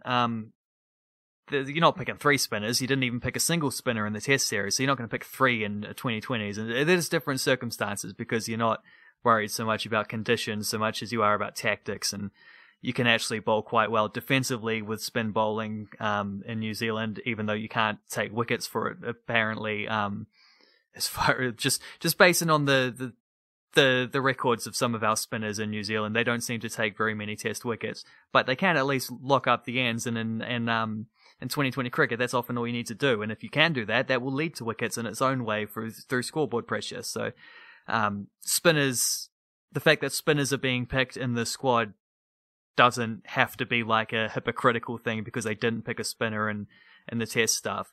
But because of 3 spinners is a bit excessive, but presumably Astle will not play that first game when both Santner and Sodhi are available. He might be a good bet to come in for Santner in games 2 and 3, which game 1's at Eden Park, so maybe that'll get weird if they don't pick Sodhi again. But the next 2 are at Seddon Park and McLean Park, where you probably do want the 2 spinners, because you're not going to get a lot of anything out of McLean Park, so you might as well be able to bring in that extra guile of the spin bowling ideas, and Seddon Park will turn as much as anywhere, so that be shocked if they don't pick 2 spinners there. But presumably, yeah, Astle comes in for Santner in the games 2 and 3 if he plays. But as weird as that seems, because it doesn't make a whole lot of sense how Todd Astle's suddenly just back in contention. I would have thought that the point at which you retire from red ball cricket right as you were about to have an opportunity to be the number 1 Test spinner, I would have thought that shows just a just a difference in life priorities that doesn't necessarily match up with extended Black Caps opportunities going forward. I kind of would have thought that would be the point at which he's sort of... It's like a... You know how in the NBA they'll talk about the gentleman's sweep where you're 3-0 down, but you win game 4 and then you lose game 5. So you don't get swept 4-0, but you basically did get swept. It's just the gentleman's sweep. So like save a little bit of face involved. It sort of felt like the gentleman's retirement for Todd Astle. Like he's stepping out of red ball cricket, continuing to play over the summer with the white ball for Canterbury, but probably not expecting future Black Caps duties. Maybe that's not fair at all to him. Maybe he fully expected to be able to force his way into 2020 and ODI squads moving forward for the next several years. I don't know. Certainly hadn't closed the door on it, but that's kind of what it felt like. But just like, as odd as it is that he's just burst back into contention, apparently, and I still think he's got to have to do some incredible work to knock either Santner or Sodhi out of a regular squad. Maybe they're thinking because one of the T20s is in the T20 World Cups is in India, isn't it? So maybe you might actually want a third spinner. Like I'm pretty sure when Santner and Sodhi bowled very well at the previous one that they had in India, Nathan McCullum was also with them. So perhaps that is part of the thinking. But then it doesn't have to be Todd Astle, and that's sort of the question I was wondering about. This is like, if not Todd Astle, who else actually like? Because Todd Astle's been caught up in a lot of things that are unfair to him, with some inconsistent selections. So I don't want to make this sound like a personal attack on him or anything, because it's certainly not that. Who else actually would have been in contention though? Like Michael Rippon apparently is eligible, but he's not even like he's only just getting New Zealand A type consideration, let alone to be thrust into international cricket for New Zealand. That might seem a little bit fast for him. Maybe he needs a little bit more time refining the skill set for international cricket. I don't know, but like, who else actually would? Because this is the thing. This is why I stopped wondering about the Todd Astle selection, is because I started thinking like, well, who actually else could have been picked? Like, are there other spinners in white ball cricket who would be on those fringes? There isn't really. Yeah, so that was my thought too. Easy on. Because there is a very viable option that it fits everything, all of your perceptions, you as an individual, all of your perceptions about Black Caps T20 cricket. Will Somerville is the second best spinner in the Ford Trophy right now. I'll just chuck up his career record. He has, Will Somerville's bowled in the Big Bash League. Decent T20 bowling average of 32, not crazy, not terrible. But he did, Will Somerville kind of rose to prominence. He did play games for New South Wales, but his breakout moment, I guess, was bowling for the Sydney Sixers in the Big Bash League. So, if you just want a spinner, he can bat a little bit as well. He goes right. Not too many of this Black Caps T20 team, obviously by circumstance, have played Big Bash League cricket. Will Somerville has played Big Bash League cricket. So, if you're looking for third or fourth string options, which is what we're talking about with Todd Astle, Will Somerville has as good a case as Todd Astle, except for being Gary Stead's best friend in batting. Yeah, the perception of the batting, because Somerville's not a terrible batsman. He can swing it a little bit, and Todd Astle is probably a little bit, he's not on the level of, say, Mitch Santner as an all-rounder, and Mitch Santner isn't exactly a full all-rounder either. He's definitely a bowler first. So, but Somerville would offer an extra, the off-spinning option is a point of difference too, which can't be counted out. Yeah, because then you got Ish Sodhi bowling leg spin. Exactly. Mitchell Santner bowling left arm spin. Suddenly your off-spinner is a different option. I was just thinking about Todd Astle's PR machine that he must have in operation, because holy shit. But the fun point here, Wildcard, again, I'm not putting too much weight or relevance on these tour games, right? Like, with all due respect to your cricket coverage and your cricket discussions here with the Niche Case Wildcard, I consider myself to be like the Kiwi cricket fellow, the chap, Kiwi cricket chap. For sure, absolutely. And I am not in that position. I am not putting a whole lot of weight on these tour games against the West Indians. So if you're listening to this and you're a cricket fan, make of that what you will. I just think there's so many other circumstances and just life situations, whatever it is, the chaos that is New Zealand cricket from a selection, players going between different levels at the moment. Like, I'm not, usually when you get a New Zealand A team, I'm tapped in. And that, I guess that's where I'm coming from, is like, usually I'm quite tapped in. Right now, I just don't see how the New Zealand A tour games in the current context are that influential on wider cricket matters. What I'm more interested in is how those players reintegrate into Super Smash and reintegrate into Ford Trophy, Plunket Shield based off of their experience of playing at that level. All of that is to say, Rachin Ravindra is quite clearly the darling of New Zealand cricket. That is in a sense of he is the young player who is putting up the biggest numbers across different formats, and from a media perception, New Zealand cricket perspective, Rachin Ravindra is the dude that everyone is putting up on a pedestal. What is wrong with selecting Rachin Ravindra in this T20 squad? If we're looking forward to the next 2 years of T20 cricket, it just seems like a nice little opportunity, a nice little window to get Rachin Ravindra in, because he can obviously bat. Like, he opens the batting, and he just took 6 wickets in a long form game. Last year's Super Smash took a bunch of wickets, 8 wickets at 36. So he's like, we're not talking Ishodi Mitchell Santner. That's not what we're talking about. Again, we're talking about the third or fourth tier of spin options. We're talking about Will Somerville, Todd Astle. You mentioned Michael Rippon. That's just the names we're working through here. Rachin Ravindra is part of that group. Like, he doesn't have amazing white ball stats to fall back on, but if we're just casting a gaze over New Zealand cricket and we're thinking, who's the third best T20 spinner option? Who's someone we can integrate into this T20 setup, as they've done? Like, you've got an idea that the T20 team is a kind of a stomping ground, a proving ground for these young cricketers.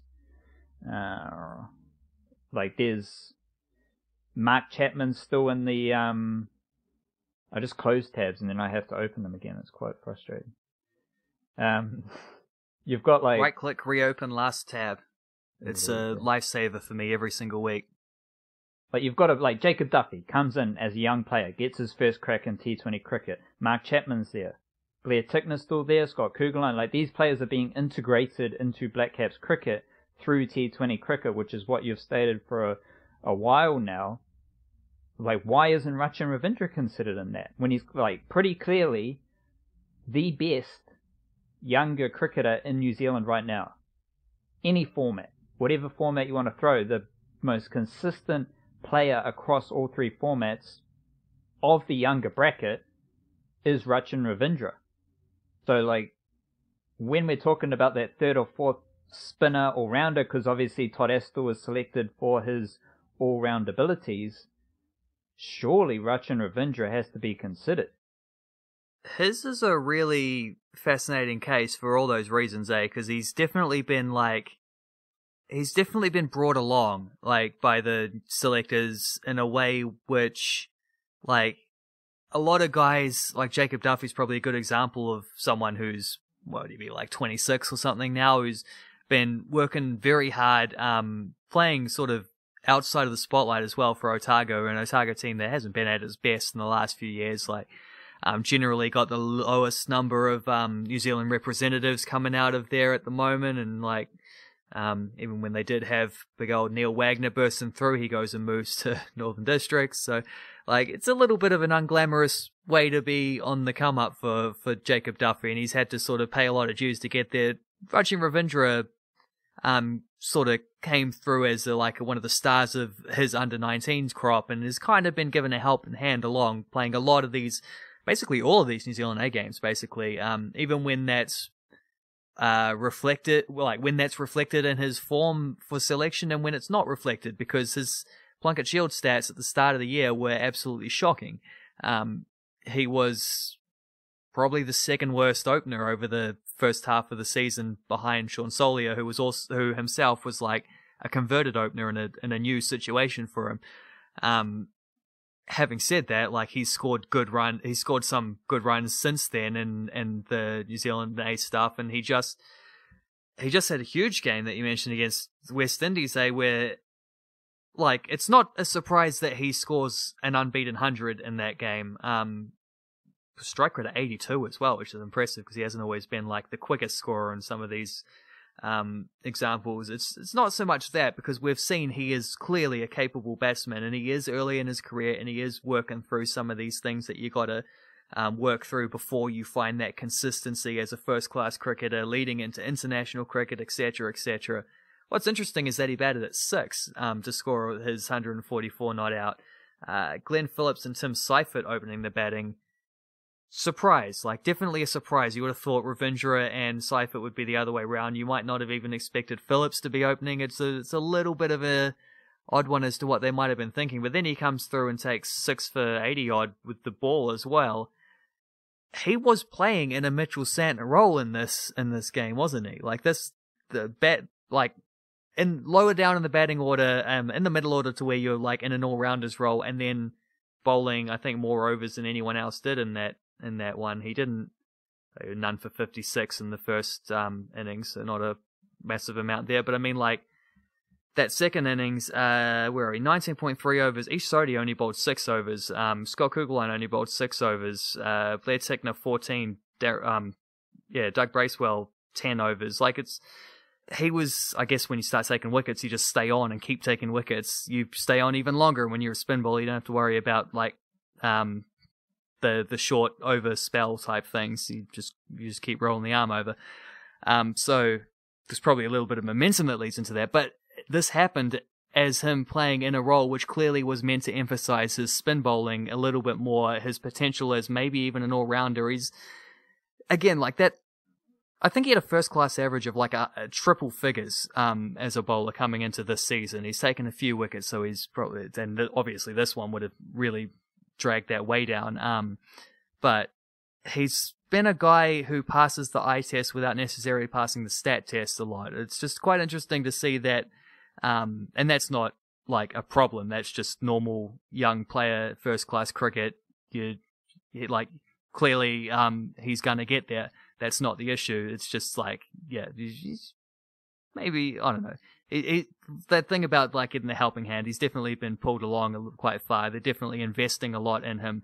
So there's belief, which makes him just he's a dead set black cap. There's no doubt about it. He's going to get opportunities. Just quite interesting to see him being given that sort of because it is almost a bit of a get in where you fit in type of things. The same way that, Tom Blundell became a test match opener, or BJ Watling became a wicketkeeper, or, a few of these different situations where they've just maybe tinkered, Will Young as well opening the batting, just tinkered with things a little bit, specifically in the New Zealand A stuff, which we know is a precursor to Black Cap selection.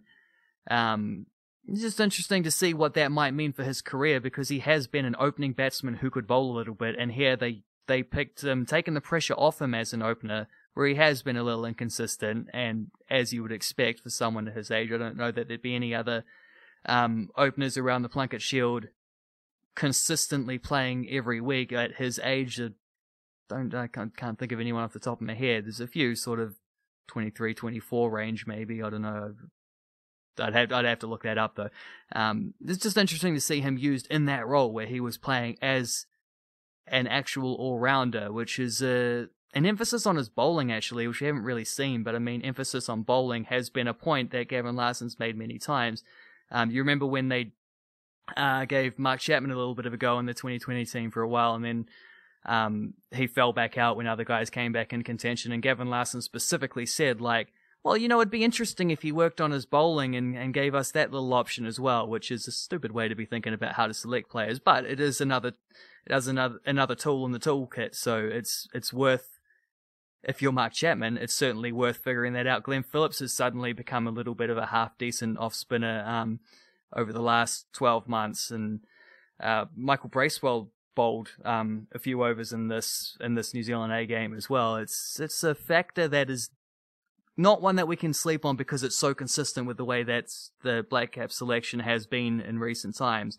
So just seeing Rachin Ravindra getting a bit of an emphasis on his bowling as well, and to bat in the middle order, maybe that really is an avenue for him into international cricket, at least to start with, and then, with an eye on maybe being a test match opener down the line. But how do we get to that point? Well, maybe there's a bridge we can cross to get to there, which is him. Why not chuck him into the 2020 stuff? Maybe not this series, obviously not this series. Maybe that would have been a bit too soon, but after having had a summer playing for Wellington where he might be able to work on his little left arm tweakers a little bit more, I don't know. It's another option which hasn't necessarily been open in the past, and suddenly through this New Zealand A, like, this is the only kind of stuff you can really take out of the New Zealand A stuff, is looking at wider patterns, because especially at the moment, like, someone's going to score 100. It doesn't necessarily mean you're going to be playing Black Caps soon, because just the standard of these games doesn't seem like it's been very high. The intensity of these games certainly doesn't seem like it's been very high. But what we do get at least is a glimpse into selection, like who's in the next tier of talent, what kind of roles are people being looked at for Phillips and Seifert to both be opening in this game is kind of a curious one as well. So it's little things like that which are clues, maybe not so much as to the game themselves, but just into a wider context. And Ravindra is part of that as well. So I was already following fairly closely what he was doing anyway, but it'd be interesting to see if that's something that flows into what he does in Super Smash for, even though we're talking about a 4-day game here. It would be interesting to see if that's something that maybe is unlocked a bit in Super Smash, and maybe some Ford Trophy stuff, and who knows down the line over the rest of the summer. That sets up like a pretty interesting Super Smash. So it's a niggly competition that we've highlighted a couple weird things about, but when we're thinking about the New Zealand T20 team, and given the absolute shambles that is the selection for this Pakistan series, it just amplifies the excitement around Super Smash performances for me, as someone who's going to like organize those performances and highlight different performances. So I'd say the Super Smash is going to be way more interesting than this fucking weird T20 series against Pakistan. Final question, Wildcard. Well, we can do this by games. We can do this by overs. Maybe both. What number are you putting games and overs for Todd Astle in this T20 series? He's named in both squads. One of the few cricketers to get that luxury of being selected in both squads. What are you like? Is it better to go with overs? What's your over-under on overs, or do you want to go games? I reckon overs is a bit more interesting. Overs bowled. Kane Williamson is the captain in games 2 and 3, right? I've closed my tabs. Yes, he is. So Todd Astle won't be right. He won't be bowling in those games. No, exactly. Yeah, that's what I was going to say. And I don't think he'll be bowling in game 1 because it's at Eden Park. Mitchell Santner's captain. Ish Sodhi will be the next man up. You're not going to pick him ahead of Sodhi, who bowled quite well in the last series, and has been one of our best 2020 bowlers for several years. Same with Mitchell Santner. Like, there's a clear hierarchy there. Don't think he plays game 1, therefore. I think he might get into the team. Oh, and at least one of the... I reckon he'll play the third game. I think he'll play at McLean Park, and I think he'll bowl 1 over. 1 over? Holy crikey, yeah. Well, Kane Williamson's not going to give him a go, and we'll probably bat first and then bowl them out with a bunch. Like, Baba Azam's not even playing this series, so there goes their best batsman. Yeah, it's just there's no Lockie Ferguson, is there? He's injured and hopefully not too badly injured, but that didn't sound fantastic with the diagnosis they gave him. But, like, where are we? Jamieson, Southey, Bolt, probably take a fair few wickets. I don't know. I'm going to stick with 1 over. I'll say about 1 over in the series because I think he'll only play 1 game. 1 over in the series, 1 game. They're going to have at least 6 bowling options too. He bowls, like, going back to the infamous series against India 2 summers ago. Todd Astle selected and got a, what would you call it? You used the gentlemanly sweep term before. He got like a gentlemanly 7 overs. A consequential, maybe, I don't know. He got gifted 7 overs of meaningless ODI bowling in that series by Kane Williamson. So he played 2 games and he bowled 7 overs. So it's like getting socks for Christmas, eh? It's like it's handy, it's useful, but it's not really what I was hoping for. Yeah, or the guy in your cricket team who sucks, but you feel sorry for him, so you give him a couple of 7 overs, a little bit harsh. 7 overs, 2 games. It does kind of weasel down to 1 game, 1 over, so that's good. I'm going to go. The over under is 3 for overs, so he's going to bowl less than 3 overs. Just whether they come in 1 game or stretched out across the 3 games will be interesting to see. I'm just realizing like how many players, like Tom Bruce, he's just gone. He's just gone into the domestic abyss. Matt Henry, someone to watch out for in the Super Smash because he's not a factor as well. So Hamish Bennett, he's gone. He fell over too many times. So a couple too many beamers. But he was listed in that T20 squad announcement. He was listed as being injured. So it was literally Ross Taylor was the only player who was like dropped. Unbelievable! I didn't see that. I only saw the list on the TV coverage. So, and then I looked it up on one of the news websites to see it just now. But that's I don't know what to say about that. That's ridiculous. That's one extra, like, it's even worse than I ranted about before. It's just another little bloody knife in the coffin there, or nail in the coffin is the phrase, isn't it? Knife in the back / nail in the coffin. Yeah, what? Well, the second knife in the back. Yeah, another one, yeah. He's got a scar from the other year. He got shanked in the back. Oh my gosh. So one of New Zealand's best ever cricketers was the only player to be dropped in a squad announcement where like 20 players were named and 5 or 6 are coming in and out for various reasons. But the only player dropped was Ross Taylor. So I don't know. I'm pretty excited to write about that tomorrow. So I'm excited, and I'm excited to end this podcast. So we'll finish it there. Sun shining. The Hurakawas are in full blossom, and New Zealand cricket and the Black Caps are, they're confusing, but it's also beautiful, but it's also confusing, and then there's also a bit of excitement and annoyance. So it's a Kiwi summer. It's just another Kiwi summer, and we're happy to be here. Kia kaha, stay beautiful, and we'll be back maybe next week, and then we'll let all the summer schedule play out, and we'll see how we go. Kawabanga, cha-cha.